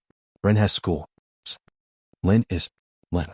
You've been missing for so many days and I've only dared to eat 2 pieces a day. If you hadn't come back, I would have gone looking for you." Lin Xiaola was rather happy to receive sweets and do things for him. She didn't even sleep and continued to translate for him until evening. After 3 days of running around Qingxin Palace Hall, Rinpoche finally understood the Rui visualization. In this technique, the human body was divided into 5 elements. Therefore, one could enter the ethereal realm by using one of the 5 elements. The first 5 pictures were a lake, a mountain, a forest, a flame, and a sword. Then one could observe one's body in the ethereal realm, master one of the 5 elements, and complete this meridian. This was only the entry level. Mastering the 5 elements meant mastering all the mysteries of the body. Then, one could reach the peak of the man-wheel level and step into the earth-wheel level. After that, one could continue to cultivate by visualizing a deity called Mother Earth. Then, one could sense the earth meridian and reach the peak of the earth-wheel level. It could be said that the most difficult part of this technique was the entry level. As long as one could enter the entry level, one would be able to reach the earth embryo level. There were 2 disadvantages to this technique. One of them was that this technique was different from most other techniques in the world. Other techniques focused on the external to the internal or both at the same time. This technique focused on the internal to the external. During cultivation, a large number of medicinal herbs were required to complete the 5 elements, thereby transforming one's body. The variety of rare medicinal herbs required to practice this technique wasn't insignificant. At the same level, the various resources consumed were more than 10 times that of others. The second disadvantage was that a normal technique would transform one's blood essence into qi. There was qi in one's body, but this technique was completely different. It didn't have the means to transform blood essence into qi. It seemed to be specialized in transforming and strengthening one's body. The third disadvantage was that the actual compatibility of this technique was completely trash. Other than allowing one's body to reach the earth-wheel level, there was almost no actual compatibility. Even at the earth-wheel level, one could only rely on one's body to suppress a man-wheel practitioner. It could be said that one was the weakest among those at the same level. Furthermore, because there was no qi, even if he learned other techniques, he wouldn't be able to execute them. When Rinpoche first found out about this characteristic, he thought that practicing this technique would allow him to become as strong as the Aboriginals. However, Lin Xiaola's words dispelled his thoughts. This was because the Aboriginals actually stimulated and unearthed the power of their bloodlines to achieve breakthroughs in their bodies. It could be said that this technique was completely different from the current techniques. It was completely unconventional. As for the techniques after the Earth embryo realm, according to the description, it was on the last diagram, which was also a visualization diagram. The diagram depicted a ferocious-looking man with 18 arms. Rinpoche couldn't tell what the Earth embryo realm would be like. He reckoned that he would only know after cultivating to that stage and visualizing that diagram. According to Lin Xiaola's reply to Librarian Lin, this Rui visualization, was found in the library of the Hao Nation's royal family. Even in the Hao Nation, no one had practiced this technique before. It was difficult to get started with this technique. Not only did it consume a lot of energy, but one would also be the weakest among those at the same level and could only rely on one's physical strength to bully others. What was the point of practicing this technique? After all, those who could enter the Hao Nation's library would not lack techniques. Do you still want to practice this? Lin Xiaola asked casually as she ate her candy. Ren Baqian was a little hesitant. These few days he more or less understood some things from Lin Xiaola's words. Martial arts weren't cabbages, it wasn't like choosing a major in a university, and it wasn't something that could be changed after a few years of practice. For other martial arts, if one reached a certain level such as attaining the earth wheel level, one could change to a compatible martial art. However, this Rui visualization was different. It was different from all the other martial arts. Even if one wanted to change it, one couldn't. If he chose it, he would have to walk on this path until the end. As for what would happen after the pinnacle of the earth wheel level, no one knew. It was completely unknown. If he didn't choose this technique, he would have to practice Great Pan boxing first. Then he would have to wait for the Empress to find another martial art for him. One could imagine the difficulty of this task. There were so many books in the entire Qingxin Palace Hall. After inheriting the original library of the Hao Nation, there were still many books that were added later on. Yet only 2 books were suitable for him. If he were to search elsewhere, would he be able to find a suitable one in a short period of time? And in the process of searching, how big of a storm would he create? Even if the Empress was willing, he didn't dare to let her do this. With this thought, Ren Baqian felt that he had no other choice. He could only choose this Rui visualization, and walk on this path until the end. The prerequisite was that he could get started with it. As for combat power, he simply didn't consider it at all. He wasn't going to fight for no reason. If he was weaker than others, then so be it. At the very least, he would be stronger than his current self. Furthermore, there were rifles, grenades, RPGs, and all kinds of lethal weapons on Earth.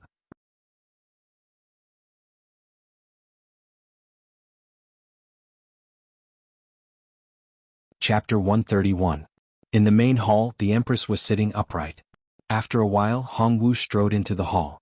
"Greetings, Your Majesty. Give the General-in-Chief who supports the nation a seat of honor." Just as the Empress finished speaking, someone moved a chair over and placed it behind Hongwu. "When will the General-in-Chief who supports the nation set off?" the Empress asked. Hongwu would return at this time every year and return to the north after the Empress's birthday celebration. It had almost become a routine over the past few years. "I am relieved to see that Your Majesty is safe and sound. I will set off tomorrow," Hongwu said. "It has been hard on you, General. You have been guarding the borders for many years. It's a pity that there is no one to replace you." "Thank you for your concern, Your Majesty. I am used to it. Furthermore, there are good places at the borders where we can see snow occasionally in winter." Hongwu laughed heartily. "That scenery is very beautiful. I want to see it too." After finishing this sentence, the Empress added, "When the General-in-Chief attacks Great Xia, I will also go there to see the snow." Hongwu laughed heartily again upon hearing this. If Great Xia was ready, he would wait until he repelled the Great Xia army before attacking and occupying the city so that the Empress could enjoy the snow there. "I will pass down the recruitment order after the General-in-Chief leaves. I will also find a way to prepare the weapons." "You can rest assured," the Empress said again. "In that case, I can rest assured." Hongwu was very clear about the situation in Deyo. He knew that it was very difficult, but he still hoped that the Empress could get enough weapons. Even if it was only 10,000, it would still increase his chances of success. "Does the General-in-Chief know where Lu Qi is?" "Lu Pinghai? As far as I know, his whereabouts are uncertain. However, in November every year, he goes to a fishing village in the East Sea for a few days to pay his respects to a good friend," Hongwu replied. "Get someone to wait for him and tell him that I want Spirit Yuan pills. He can ask for whatever he wants," the Empress said. Hongwu was slightly startled. The primary spirit pill was the best medicine in the world for strengthening one's foundation. It was specially used to strengthen one's foundation for those who were naturally weak. It was used to strengthen one's foundation so that they could cultivate. Moreover, it could gradually change one's physique within 2 years. This would make one's cultivation speed even faster. Based on this point alone, this medicine was one of the rare treasures in the world. Could it be that His Majesty wanted this thing for that brat? As far as I know, I'm afraid he doesn't have more than 2 of them on hand.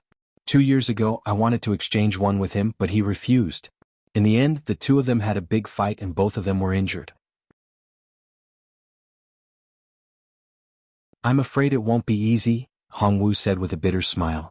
I didn't expect His Majesty to request this for that brat. Tell him that if he doesn't give it to me I will beat him to death, and it will naturally belong to me, the Empress said coldly. Hongwu was still smiling bitterly.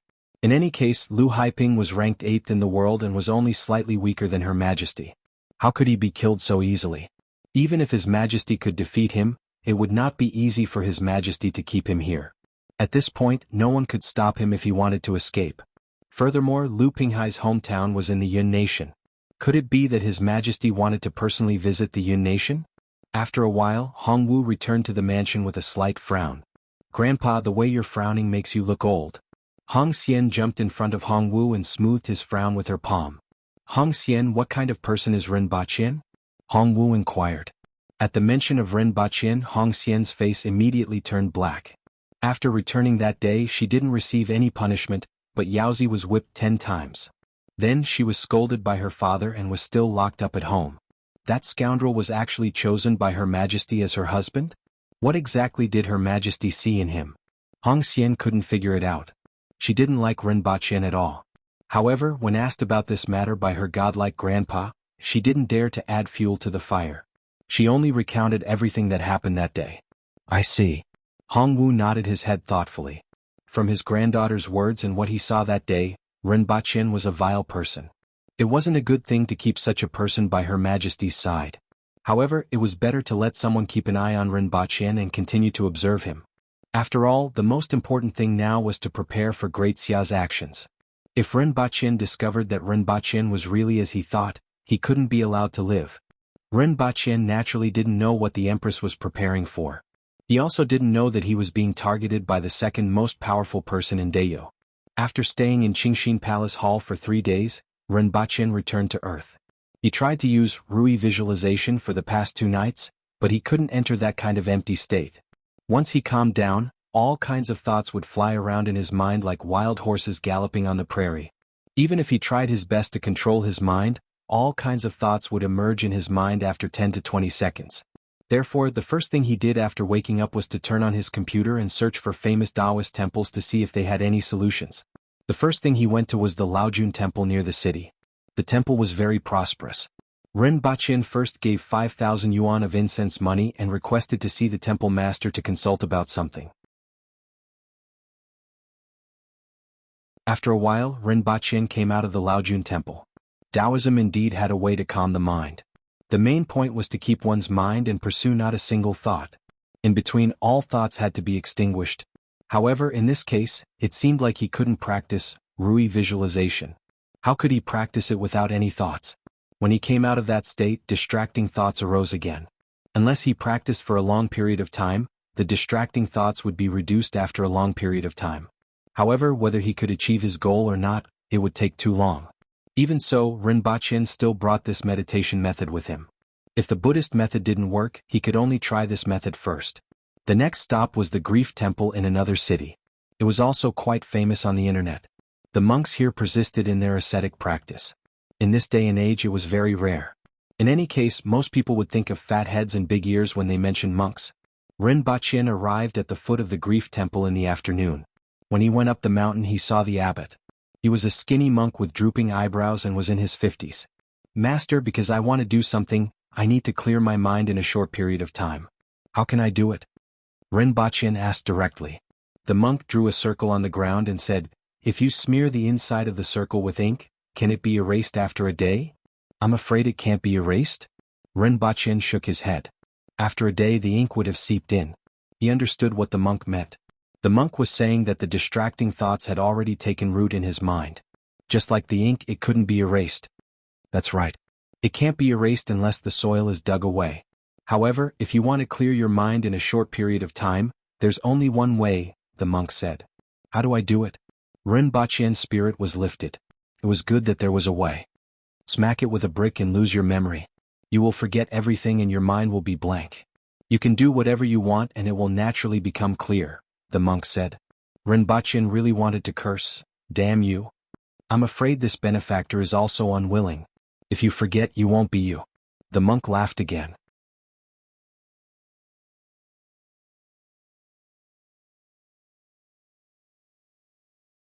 Chapter 132.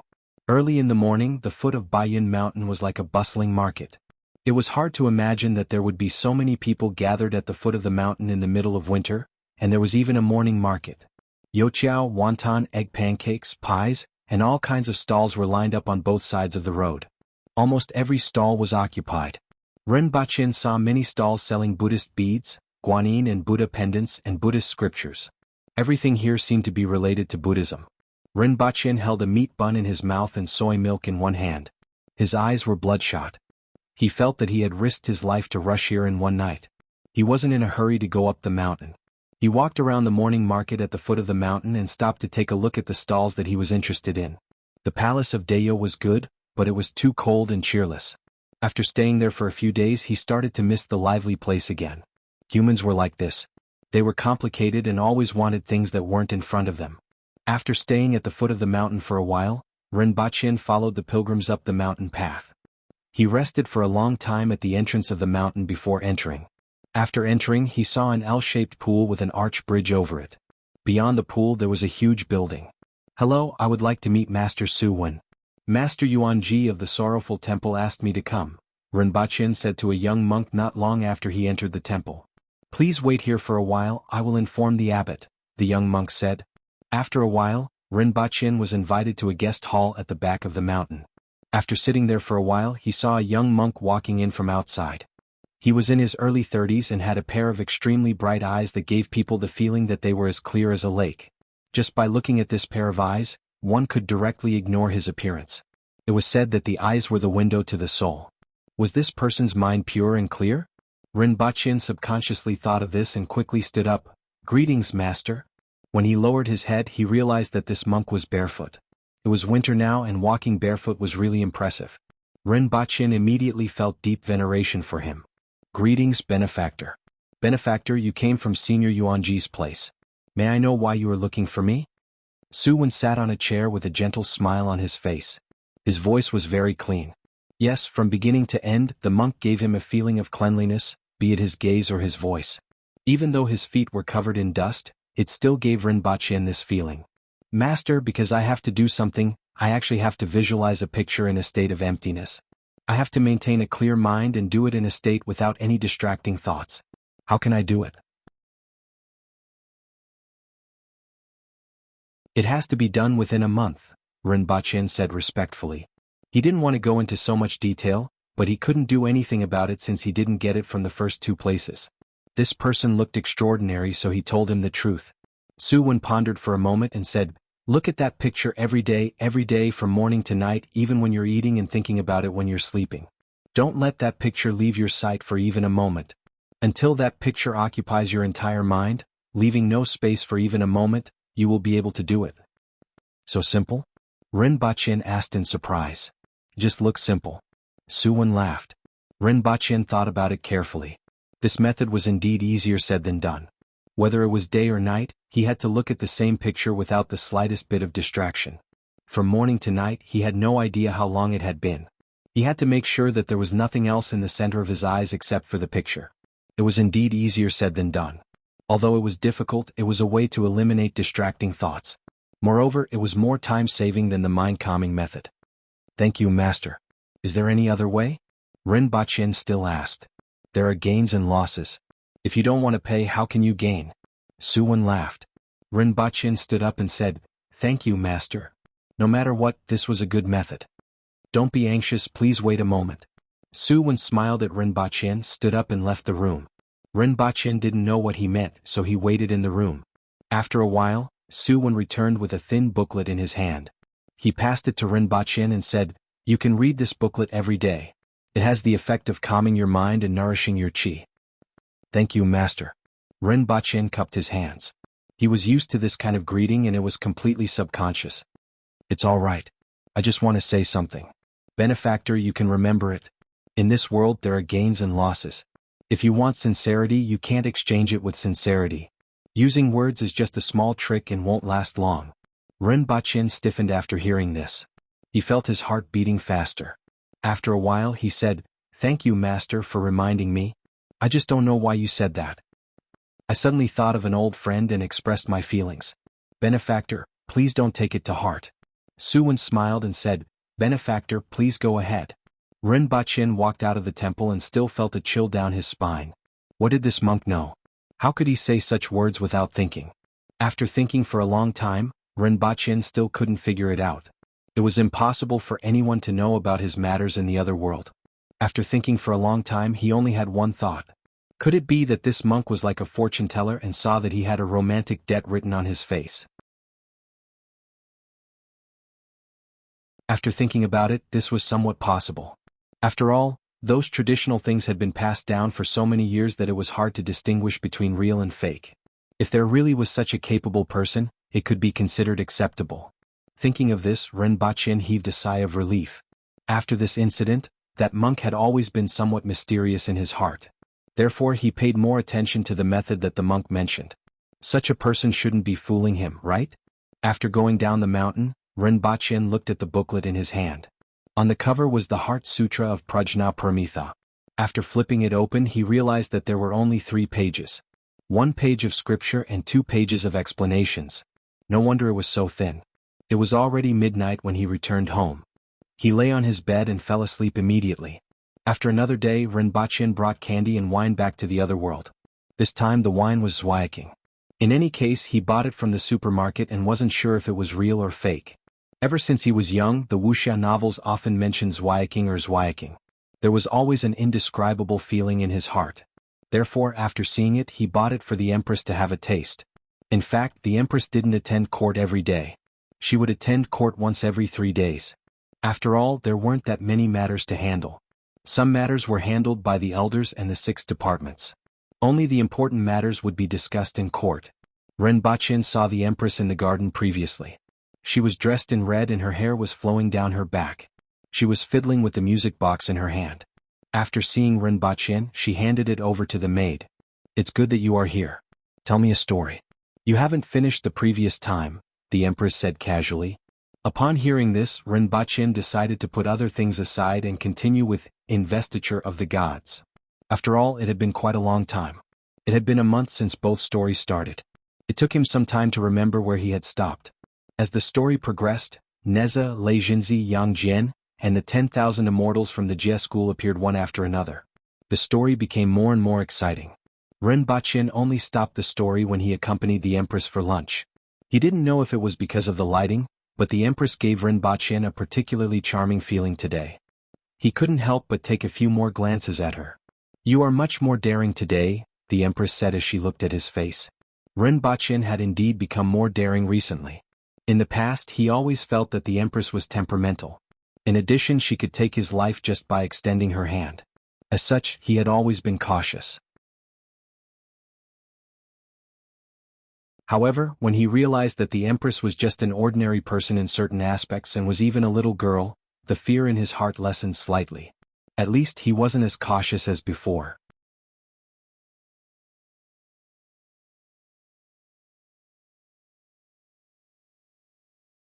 Chapter 133. At noon in the garden, the sun shone on the man in front of her. It was as if he was covered with a layer of radiance. He said, "If beauty in the world has a color, it must be the red color now." At this moment, Qi Zixiao felt an indescribable panic in her heart. Her heart was beating rapidly. Following which, a murderous intent arose in her heart, but she suppressed it in an instant. What happened to me just now? Why did I have such a feeling? Qi Zixiao closed her eyes. She didn't know what happened to her just now. It was a feeling that she had never felt before that made her a little panicky and a little lost. It made her think that if she killed this person she wouldn't be as flustered as she was just now. However, this thought was immediately suppressed by her. Killing him was not her original intention. It was just a subconscious reaction in that instant. At the same time that that thought was suppressed, the palpitation in her heart was also suppressed. When she opened her eyes again, her heart had already calmed down. It was just that there was a strange feeling in her heart that she couldn't explain clearly.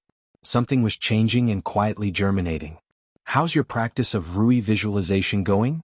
the Empress asked. In fact, she knew that Rinpoche definitely didn't make any progress. However, she suddenly didn't know what to say. I was about to report to your majesty that I have a method that I'm not sure if it will work.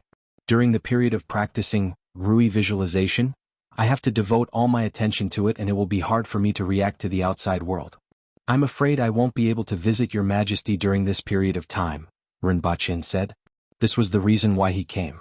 If he used the method that the monk mentioned to practice Rui visualization, he was afraid that during this period of time he would have to devote all his attention to it and it would be hard for him to react to the outside world. As long as he was slightly distracted, he was afraid that all his previous efforts would be wasted. Naturally, he couldn't care less about the Empress. It was better to inform the Empress about any problems that might arise. Alright, I will get someone to send you 3 meals a day. The Empress was slightly surprised that Rinpoche actually found a method so quickly. Although she didn't know if it would work, he had tried his best. Thank you for your concern, your majesty. Rinpoche sat at the side of a small round table. He could even smell the fragrance of the Empress.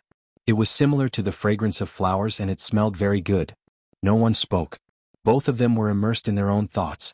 Seeing that the Empress didn't have anything else to say after the meal, he bade her farewell and went back to cultivate. The Empress stared blankly at Rinpoche's back as he disappeared around the corner. She then withdrew her gaze and said to the 2 people behind her, "Let's go back to the palace." Back in the palace, the Empress sat on the couch with a wine cup in her hand. She was slightly distracted. She still couldn't figure out why she had such a feeling just now. Logically speaking, with her strength, how could something like panic suddenly appear in her heart? After thinking for a long time, she still couldn't come to a conclusion. The Empress thought about the Rui visualization that Rinpoche was practicing. At that time, she had also flipped through that martial arts manual and felt that it was a little strange. However, she always felt that there was something special about it. As a result, she didn't stop Rinpoche. However, it wouldn't be easy for him to master it, and the Empress wasn't optimistic about his success. It seemed that he still had to prepare the spirit primary pill. First he had to find Lu Qi Lu Pinghai. Get Gu Daxiong here, the Empress ordered. About an hour later, Gu Daxiong hurried into the hall. Your Majesty. Has the 7th Prince of Great Xia left? The Empress asked coldly. Your Majesty, he has already left with his men yesterday, Gu Daxiong promptly replied. Oh. The Empress nodded her head slightly. When she thought of the 7th Prince of Great Xia, she suddenly felt like killing him. When she thought of someone with such a face, she felt a little awkward. She didn't expect him to leave just after she sent someone to deliver the Kirin blood to him yesterday. However, it was good that he left. It would be troublesome if he died in Lan City. In any case, on the surface, he was here to deliver a gift to her. What about the others? The Empress casually asked again. Most of them have left and there are very few who stayed behind. In addition, Ning Kaichen would like to see your Majesty, Gu Daxiong said. Let him see me tomorrow. You can leave now, the Empress waved her hand and said. After Gu Daxiong left, the Empress was in a daze for quite a while. Then she shouted, Summon Hong Bao. Hong Bao was a burly man who was 2 meters tall. He had a big beard and strands of stubble on his hair. Your subject, Hong Bao, greets your Majesty. Hong Bao's voice was extremely loud and clear, comparable to that of Shi Wanshan and his son. Pick some men and follow the 7th Prince of Great Xia's troops. When he returns to Great Xia, kill him. I want to see his head. Also, don't leave anyone who sees you alive. Your subject obeys, your Majesty, Hong Bao said loudly. Although he didn't know how that person offended the Empress, since the Empress had spoken, even if he was the Emperor of Great Xia, he would still behead the Empress. Go and get ready. We will set off immediately. Remember, I want to see his head. The Empress waved her hand. After Hong Bao left, the Empress felt a little better. She believed that her mood would be even better after seeing that person's head. As for whether there would be any repercussions if the 7th Prince of Great Xia died, she didn't care. In any case, Great Xia was already making preparations. The Empress stood up and walked to the mirror. She looked at herself in the mirror, gently stroked her face with her fingers, and then retracted her hand. The 7th Prince absolutely didn't expect that Qi Zixia would actually want to kill him for such an inexplicable reason.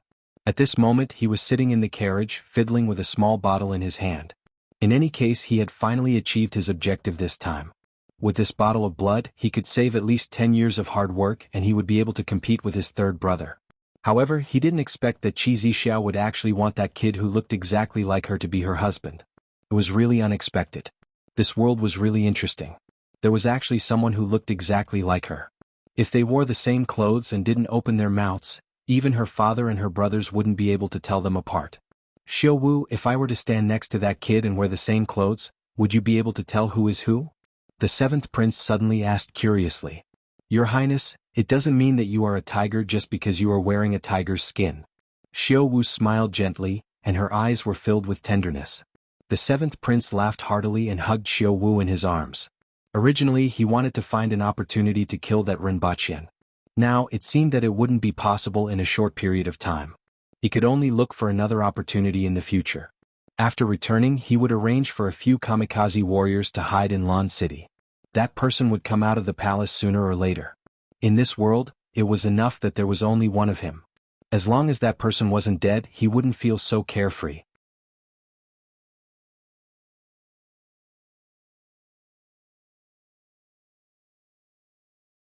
Chapter 134. What is storyteller Rin doing? The Empress asked faintly in the palace. The music box in her hand was emitting clear and melodious music. He hasn't left the house for a few days.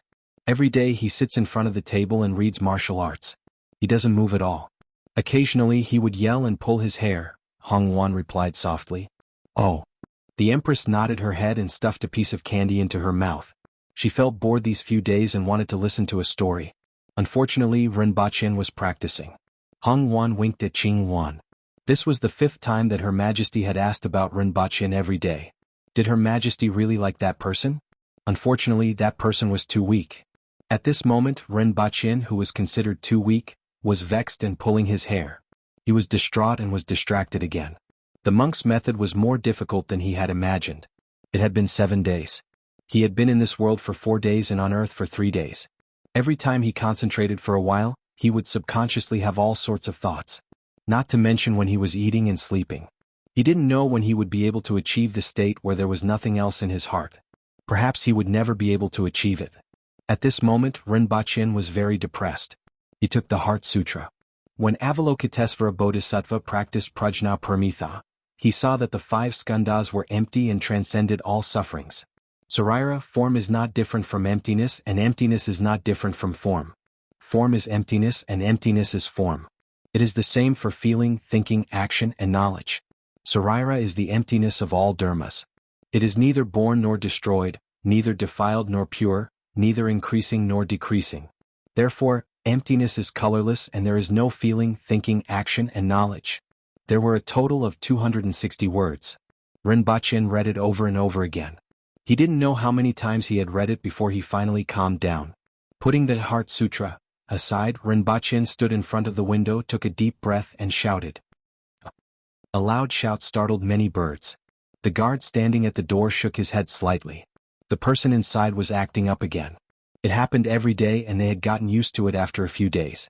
After Rinpoche finished shouting, he felt much better. He turned around and sat in front of the table, flipped open the Rui visualization, and continued to stare at the lake on the first page. He poured all his attention into it and didn't dare to relax.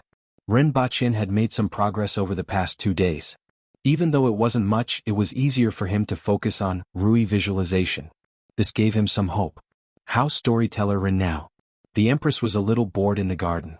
She stretched out her hand and a bird flapped its wings and flew into her hand. If one looked closely, they would find that the bird was flapping its wings with all its might to escape from that palm, but the distance between them was getting closer and closer. It's said that the number of times he shouts has decreased. Sometimes he doesn't even notice when I send food in. However, it is said that his condition is very poor and he has become much weaker. The Empress held the bird in front of her and stared into its small eyes. She saw that the bird's eyes were filled with panic. Feeling a little bored, she raised her hand and released the bird. Have you eaten? Every time the food would be placed in front of him. Sometimes he would eat it and sometimes there would be leftovers. However, I haven't eaten for the past 2 meals, Hong Wan replied. The Empress nodded her head slightly. She was a little distracted and no one knew what she was thinking about.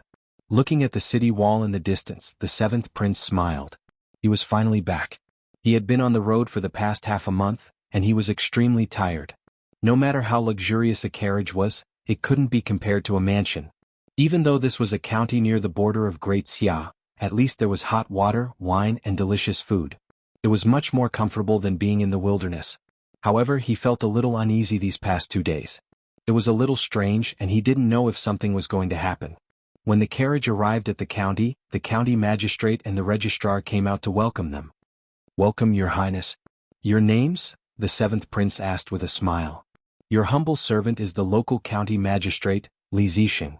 This is the registrar and this is the county lieutenant. I will remember them. This time we are just passing by. Prepare a place to rest.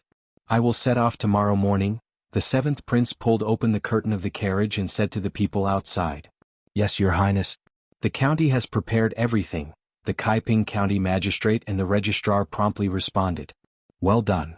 The 7th prince nodded his head and put down the curtain. The Kaiping county magistrate, the registrar, and the others heaved a sigh of relief. This person was really too high up and they couldn't even fawn over him.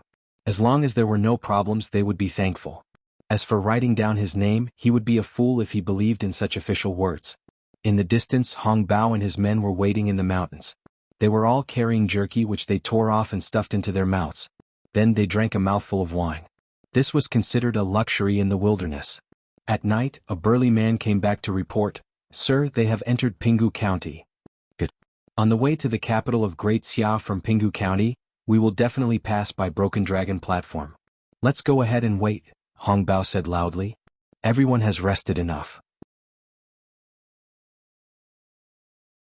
Let's set off." Hong Bao only brought 15 people with him. Including himself, there were only 16 of them. They shuttled through the forest as if they were flying. Taking advantage of the darkness of the night, they passed through the plains. The next morning they entered the forest again to hide from the people. That night, they arrived at Broken Dragon Platform, which was 300 miles away from Pinggu County. The so-called Broken Dragon Platform was a canyon. On one side of the canyon was a mountain shaped like a dragon's head, and on the other side was a mountain range that resembled the body of a dragon. It was said that in ancient times a real dragon fell from the sky, and a huge sword descended from the sky and slashed the dragon into two. That was how the Broken Dragon Platform was formed. After everyone arrived at Broken Dragon Platform, other than a few people who were sent out to keep an eye on the 7th prince's carriage, the others rested in the forest. After another 2 days, someone came back in the morning to report, "That carriage is here." After a while, the carriage appeared on the horizon. There were 50 cavalrymen in front and behind, and all of them were at the human level. This was what the 7th prince had spent a lot of effort to recruit and train. In the middle were 5 carriages. In the most luxurious carriage was 7th prince and Xiao Wu. Behind it was another carriage with 2 consecrators, both of whom were at the earth embryo level. The last 3 carriages were filled with the supplies needed for a long journey. Hong Bao had already inquired about these matters before he left the city. There were only 100 of them at the human level and 2 at the peak of the earth embryo level. Hong Bao grinned. After following them for so long, he could finally make his move. "Sir, what should we do?"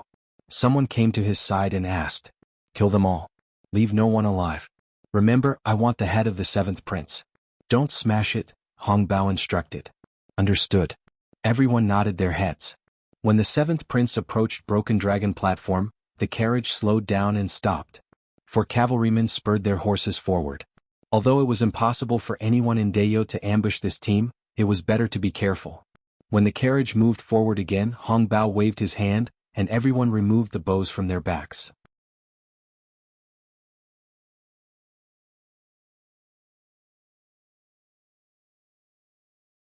Chapter 135. Wei Gu smiled when he saw the 4 riders return. After the Broken Dragon Platform, it would be a flat plain. If they sped up, they would be able to return to the capital in half a month. At that time, they could relax and go back to see their son to see if he had made any progress in his cultivation. That boy was already 13 years old and should be sent to the martial arts academy next year. He looked back at the riders behind him and saw that they all had a relaxed look on their faces. In fact, after entering Great Xia, their nerves had already relaxed. After all, this month's journey was quite tiring. Previously, everyone in Dayo was more or less on guard, but after returning they immediately relaxed. It would be a joke if the 7th prince of Great Xia was attacked in Great Xia. 100 intermediate man-wheel knights, even if they really encountered ignorant bandits, would be able to crush them into pieces in an instant. Moreover, there were 2 Earth Wheel experts in the carriage who had reached the Earth Embryo realm and were only 1 step away from breaking through the Celestial Gate. With this kind of strength, they could be considered experts anywhere. In fact, there was no need for them at all. Under normal circumstances, an intermediate Earth Wheel expert like him would be able to solve all of them. Set off. Wei Gu stretched out his right hand and waved it forward. The convoy began to move forward. After advancing another 100 meters, when they were about to enter Wulong Gorge, several huge stones that were 1 square meter suddenly whizzed down from the sky. They came from the hillsides on both sides. Enemy attack. Wei Gu's expression suddenly changed as he shouted, "Elders, please make your move." The hillside on the side was at least 100 meters away from here. To be able to throw such large stones with such power, only experts at the Earth Wheel level or above could do it. How could several Earth Wheel experts attack the 7th Prince's convoy at the same time? Didn't they know who they were facing? Following Wei Gu's voice, one of the carriages in the convoy suddenly exploded. 2 shadows appeared in the air and punched the first 2 huge stones, immediately turning them into countless fragments that flew everywhere. Ah! There were a few screams from the convoy. A total of 10 riders were shot and fell off their horses. A total of 5 huge stones smashed over. Other than the 2 that hit the carriage, the other 3 hit the front and back of the convoy, but many of the riders dodged them. "Who's there? Come out." The 2 elders landed on the ground and roared, "Ah, Grandpa is here." More than 10 figures shot down from the hillside and surrounded the entire convoy. There were a total of 5 cars in the convoy and 100 intermediate man-wheel knights. However, they were surrounded by more than 10 people. It seemed a bit ridiculous, but whether it was Wei Gu or the 2 consecrators, none of them could bring themselves to laugh. The remaining 90 knights all had nervous expressions. There were 16 burly men surrounding them. The one in the lead was 2 meters tall and wore coarse clothes. He held 2 large axes that were the size of wheels in his hands. His head was covered in strands of short stubble that looked like a plowed field. Other than the aboriginals, no one else had such a style. The remaining 15 people were of different heights. The shortest was 1.8 meters and the tallest was 2 meters. They were like small giants, and each of them held heavy weapons that even an Earth Wheel expert would find difficult to wield. The 16 of them were all aboriginals, and their bodies were filled with powerful blood chi. The burly man in the lead caused the 2 consecrators to feel an intense pressure. As for the other 15 people, with just a glance, Rinpoche knew that the weakest among them was equivalent to an Earth Wheel expert. There were 16 Earth Wheel experts, and one of them had even surpassed the pinnacle of the Earth Wheel level. When everyone realized this fact, their faces immediately changed. "How dare you attack the 7th Prince's carriage? Attacking the 7th Prince within the borders of Great Xia? Are you trying to provoke a war between the 2 nations? Still not withdrawing?" Wei Gu roared. "Ha ha, you talk too much nonsense. Ba kill." Hong Bao laughed loudly. Following which, he spat disdainfully and shouted the word, "Kill." At the same time, he spun his right hand, and a huge axe the size of a wheel flew toward the cavalry in front of him with a whistling sound. Then, one of the consecrators stretched out his hand and dragged the axe into the air. Before that, the axe had already brought along a streak of blood. 5 or 6 riders and their horses were chopped into 2 halves, and the scene was filled with wails. After Hong Bao threw the axe away, he grabbed the other axe with his right hand and leaped forward. The huge axe cleaved straight at Wei Gu. Wei Gu didn't dare to block it and immediately scuttled away from the back of his horse. Hong Bao cleaved the horse's buttocks with his axe. Following which, he leaped over everyone's heads and headed straight for the carriage in the middle. "Stay here." The consecrator who dragged the huge axe directly went forward with a long sword in his hand. He transformed into a white line and moved as fast as a meteor. Hong Bao just swung the axe horizontally in the air and blocked the sword. The other consecrator rushed into the 7th Prince's carriage, grabbed him with one hand, broke the carriage and rushed out. Xiao Wu looked at the 7th Prince being taken away by the consecrator with a face full of panic and disappointment. The 7th Prince didn't even have the intention to pull her back. She felt completely disheartened at this moment.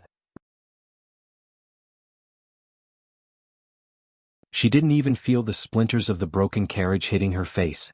It turned out that she was just a puppet in the 7th Prince's eyes. This can't be blocked, right? Otherwise, that consecrator wouldn't be able to escape with the 7th Prince. Xiao Wu looked at the dozens of figures rampaging through the crowd and listened to the blood-curdling screams. She smiled bitterly. Anyone with discerning eyes could see that they couldn't be blocked. They couldn't be blocked at all. Even if there were twice as many of them, they still wouldn't be able to block it. These people won't let me live. Xiaowu understood. An aboriginal expert intercepting the seventh prince within Great Xiao's borders was a big deal. If news of this got out, the entire Great Xiao would be shaken. Forget it, I'll give myself a quick death. A short sword appeared in Xiaowu's hand, and the tip of the sword was pointed at her chest. Once those people came over, she would give herself a quick death so that it wouldn't be too unsightly after her death. At the same time, she turned to look at the hillside at the side. Some trees had already begun to turn red, which was the color of fallen leaves. This season and this location were really suitable for her burial ground. She just wanted to take a look more. Wei Gu's current opponent wasn't Hong Bao. It was a burly man using the Aboriginal Army's standard thick saber. Although he was at a disadvantage, he could still hold on for a while. Occasionally he glanced to the side and saw that the entire team had been killed and scattered. Among them, the most eye-catching was the burly man who was 2 meters tall. Although his movements weren't considered fast, he was still faster than an ordinary man-wheel expert. He held a mace in his hand and blood rained down when he swung it. It's over. Wei Gu had a miserable look on his face. He hoped that the seventh prince would be able to escape and take care of his family for the sake of his loyalty. Hong Bao laughed maniacally as he chopped down with his axe. The Earth Embryo expert didn't dare to block and could only retreat.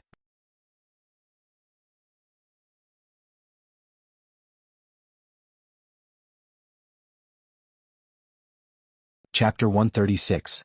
The consecrated Earth Embryo level expert had a grave expression on his face. The burly man in front of him gave him too much pressure. As long as his sword wasn't aimed at a vital point, the other party wouldn't dodge at all. Instead, he would just exchange injury for injury. Damn it, where's my axe? Who's going to throw it over? Hong Bao was a little annoyed that he couldn't take down the consecrated Earth Embryo level expert. Sir, catch it. Immediately, someone left the battle and ran far away. Then he came back with an axe and threw it in Hong Bao's direction. The outcome had been determined. There were less than 30 knights left alive, and the number was decreasing rapidly. They couldn't escape even if they wanted to. Even if they tried to escape on horseback, there would be people shooting arrows at them. The remaining people didn't pose any pressure to the aboriginals. Hong Bao's opponent naturally didn't want him to catch it. He couldn't withstand one axe and the other party didn't seem to use much strength.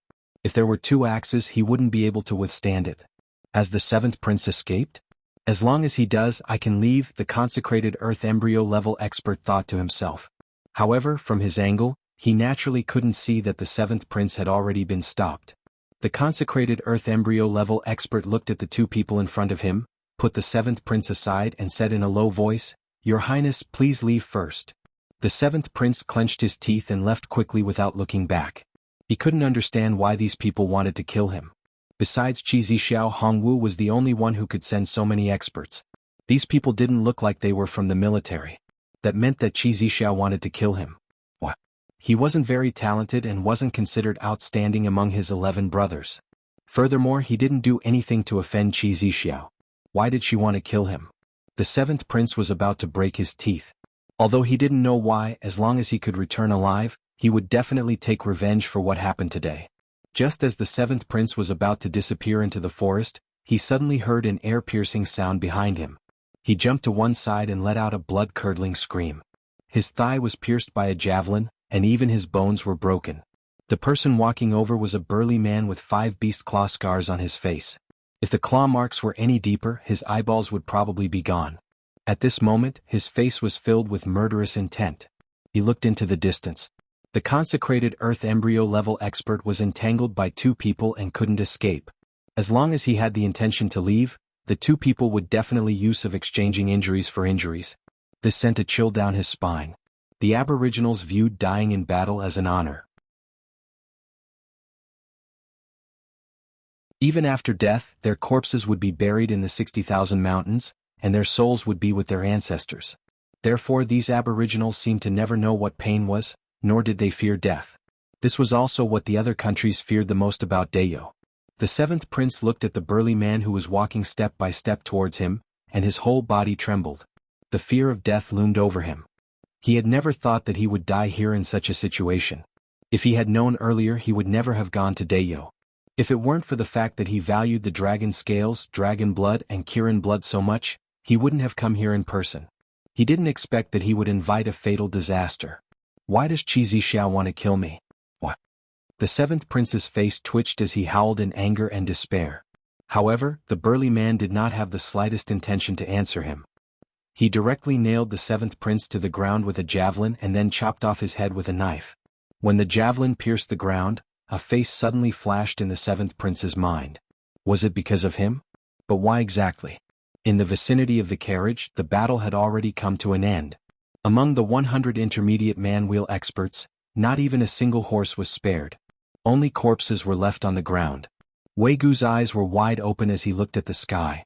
His body was a few meters away. It was already too late for the consecrated earth embryo expert to escape. Other than Hong Bao, who was opposite him, there were 5 or 6 burly men outside the battlefield who were laughing heartily with their arms crossed.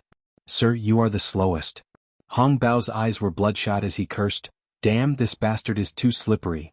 The 2 axes in his hands were the size of wheels, and he was brandishing them like a windmill. The ground around him was almost 3 feet deep, and gullies covered a radius of 100 meters.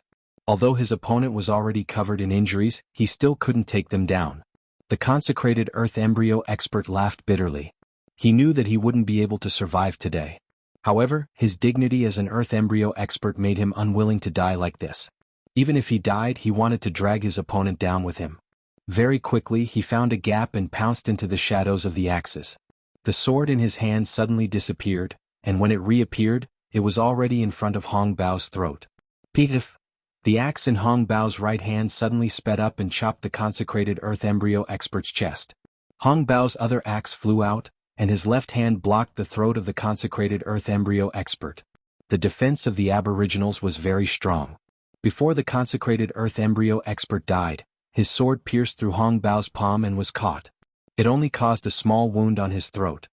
Damn, he's quite difficult to deal with. Even in death he still wants to bite me. Hong Bao threw the axe to one side, pulled out the sword from his left hand with his right hand, and casually threw the head of the consecrated earth embryo expert to the ground. "Everyone go and see if there are any survivors. I will go and take a look." "Don't let that bastard escape," Hong Bao shouted, carried the axe and headed toward the other battlefield. However, by the time he arrived, it was already over. He was surrounded by 7 or 8 earth wheel experts. The consecrated earth wheel expert didn't manage to escape either. Before he died, he killed 1 and injured 3 others. Hong Bao went over to look at the burly man whose neck had been slit. He felt that it was a pity. Other than having a foul mouth, this bastard wasn't bad. "Carry him back. We can't let him wander around outside. Go back first, find a place to deal with his body, and send him back to the mountains," Hong Bao instructed. "Yes." The others didn't say much. They directly carried him on their backs and didn't care that his body was bleeding all over. This was the blood of a brother, and there was nothing to dislike. Hong Bao crushed the head of the consecrated earth wheel expert with his foot. The burly man with 5 claw marks on his face handed over the head of the 7th prince. "Sir." Hong Bao took the head and looked at it. "Mission accomplished. Go back and pack up. Prepare to retreat." Just as they returned, someone shouted, "Sir, there's a group of people. They seem to be a caravan returning from our place." "Did they see us?" "I saw them. They're retreating." "Kill them all," Hong Bao said coldly. Hong Bao replied coldly. He raised his head and looked into the distance. Indeed, there was a group of people running away hurriedly.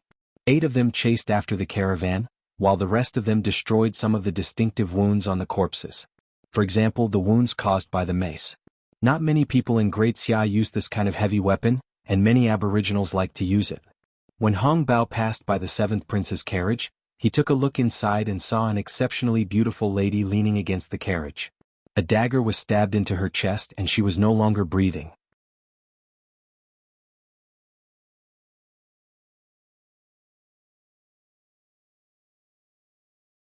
Chapter 137. Among the mountains and rivers, there was a faint mist in the air. There was a lake in the distance. A person was staring blankly at the lake with a pair of lifeless eyes. After a long time, that person's eyes regained their liveliness. "Where is this?" Ren Baqin looked at his surroundings and was at a loss. He should have been in the palace, right? Why did he appear here? Did he transmigrate again? Ren Baqin quivered at the thought of this possibility. He had just gained a foothold in Deyo. If he transmigrated to an unfamiliar world and started from scratch, others might be happy, but he wasn't happy at all. The scenery here was very familiar. Rinpoche suddenly looked around and this thought popped up in his mind. Déjà vu. It was as if he had seen it in a dream. Everyone had such moments. When they experienced something or arrived at a certain place, they would feel very familiar, as if they had experienced it before. If they thought about it carefully, they would realize that they had seen it in their dreams. Rinpoche felt this way at this moment. He took a few steps forward to the lakeside and a gust of water vapor directly hit his face. Rinpoche suddenly remembered when he had seen this place. This was the first image in Rui visualization. That lake, that tree, they were all things he had seen in Rui visualization. Was he at the beginner level? He visualized the first image? According to what Rui visualization said, he was now in his mind? Rinpoche was ecstatic at the thought of this and couldn't help but shout. He actually succeeded, he really succeeded. The method that the monk mentioned was indeed useful. Rinpoche was ecstatic for a long time before sitting on the ground. He couldn't suppress the smile on his face. He had been very worried about what would happen if he really couldn't cultivate. Perhaps the Empress would really think of a way for him to snatch it from somewhere else. But the storm and carnage that would arise was foreseeable. The Empress didn't care, but what about the other people in Daio's imperial court? What would be waiting for him in the end? Rinpoche didn't dare to think too deeply. Now he finally didn't have to think about it anymore. In any case, he had finally mastered it. As long as he mastered it, there wouldn't be too many obstacles in the future with the help of medicinal herbs. At most, he would need to spend more medicinal herbs and some time. As for combat effectiveness, he didn't care. After letting his imagination run wild for half a day, Rinpoche suppressed his excitement and ecstasy. He recited a section of the Heart Sutra to calm himself down. He walked into the middle of the lake.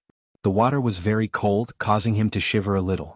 However, he endured it and swam towards the center of the lake with all his might.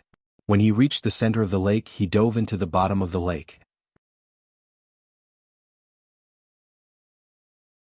After a long time, Rinpoche woke up with a start and realized that he was in a room in Pingshin Park. Following which, he felt dizzy and his vision turned black. He couldn't help but throw himself onto the bed. After an unknown period of time, Rinpoche woke up from his sleep and felt a little better. Although he still had a headache, it was not as severe as before. Previously, he had plunged 15 meters into the lake before he could no longer hold on and woke up. According to the Rui visualization, the visualization of water could only be considered complete if one could reach the bottom of the lake. He didn't know how long it would take for him to reach that level, but the most important hurdle had already been overcome. He would be able to reach it sooner or later. At the thought of this, Rinpoche felt somewhat excited. Looking at the color of the sky outside, it should be afternoon and there was still some time before sunset. Rinpoche wanted to look for the Empress to report the good news. After all, in this world, other than the Empress, there was no one else he could share his joy with. However, before he stepped out of the door, he could smell the rancid odor on his body. He didn't know how long it had been since he last bathed and he hadn't even changed his clothes. These days he had been focusing on the Rui visualization, and didn't pay attention to other things. At the same time, he also noticed that there was a set of food on the table. He didn't know when it was sent over, but it looked like it hadn't been touched. Initially he didn't notice it, but when he saw the food he immediately felt that his stomach was about to bulge. He ate a few mouthfuls. Although it was cold, it could at least fill his stomach. However, when he picked up the bowl, he felt that there was something wrong with his movements. It seemed that his movements were somewhat uncoordinated, which made him feel a little awkward. Rinpoche was a little suspicious. After doing a few more movements, he realized that his movements seemed to be a little faster. Originally, an action that took 2 seconds to complete now only required 1 second. His habit was to complete this action in 2 seconds. He always felt that it was very strange. Other than that, Rinpoche did a few more movements, but he didn't notice any other changes. It seems that this is the effect of Rui visualization, Rinpoche thought to himself. Although the effect was a little too fast, it was still a good thing. Soon after, Rinpoche went to the side to take a bath. Not to mention shower gel, there wasn't even soap in this world. He used a type of tree ash. After applying a layer of it on his body, he washed it off with water. The effect was similar to that of soap. In the past, he had never taken a bath after returning to Earth. Therefore, he didn't have much demand for this aspect. At this moment, he felt that it would be better if he could make soap. However, this wasn't a problem for the time being. It was better to meet the Empress first. Before leaving the house, he shaved his beard and looked at himself in the bronze mirror. Other than his hair being slightly longer, there were no other problems. Only then did he leave the house. When he saw the Imperial Guard at the door, Rinpoche casually asked, "How long have I been in seclusion?" 23 days, that Imperial Guard replied quickly. "Thank you very much. So it has been so long, but it's still acceptable." As Rinpoche thought about it, he suddenly thought of a problem. It seemed that the last time he went back was in late November. Over 20 days had passed and he had been on Earth for more than 2 months. It should be around February now. These 2 months he didn't have any contact with his family at all. He was afraid that his family was worried. According to his calculations, he should be back tonight. At that time he had to quickly contact his mother. Otherwise she would go crazy. Furthermore, it seemed that it was almost New Year. He didn't know which date it was and whether he could spend it at home. Along the way, he arrived at the door of the Empress's palace and said to the Imperial Guard, "Rinpoche seeks an audience with Her Majesty. Please inform her of my arrival." A moment later, Rinpoche strode into the palace. The Empress was eating fruits and didn't even look at him. Hong Yuan and Qing Yuan were laughing secretly at the back. Previously, Her Majesty asked about him every day. Now that he was here, Her Majesty acted as if she didn't see him. "Greetings, Your Majesty." Rinpoche greeted the Empress not far away. Only then did the Empress raise her head to look at him. She casually threw the fruit core onto a plate at the side, wiped her mouth with a handkerchief and asked, "Why are you out? Have you mastered Rui visualization?" While she was asking, her eyes were sizing up Rinpoche. She wanted to see how his cultivation was progressing. Very quickly, the Empress realized that Rinpoche's blood and chi seemed to have become slightly stronger. It wasn't big, but to an expert like her, it was still very easy to detect. Especially when Rinpoche was visualizing Rui visualization. Previously he practically didn't eat much. According to the Imperial Guard, he was getting weaker day by day. However, at this moment she couldn't see it from his body. Naturally, the Imperial Guard couldn't lie to her. In that case, Rinpoche had really mastered Rui visualization. But even so, the effect was a little too fast. This was because humans could only rely on food and medicine to replenish their blood and chi.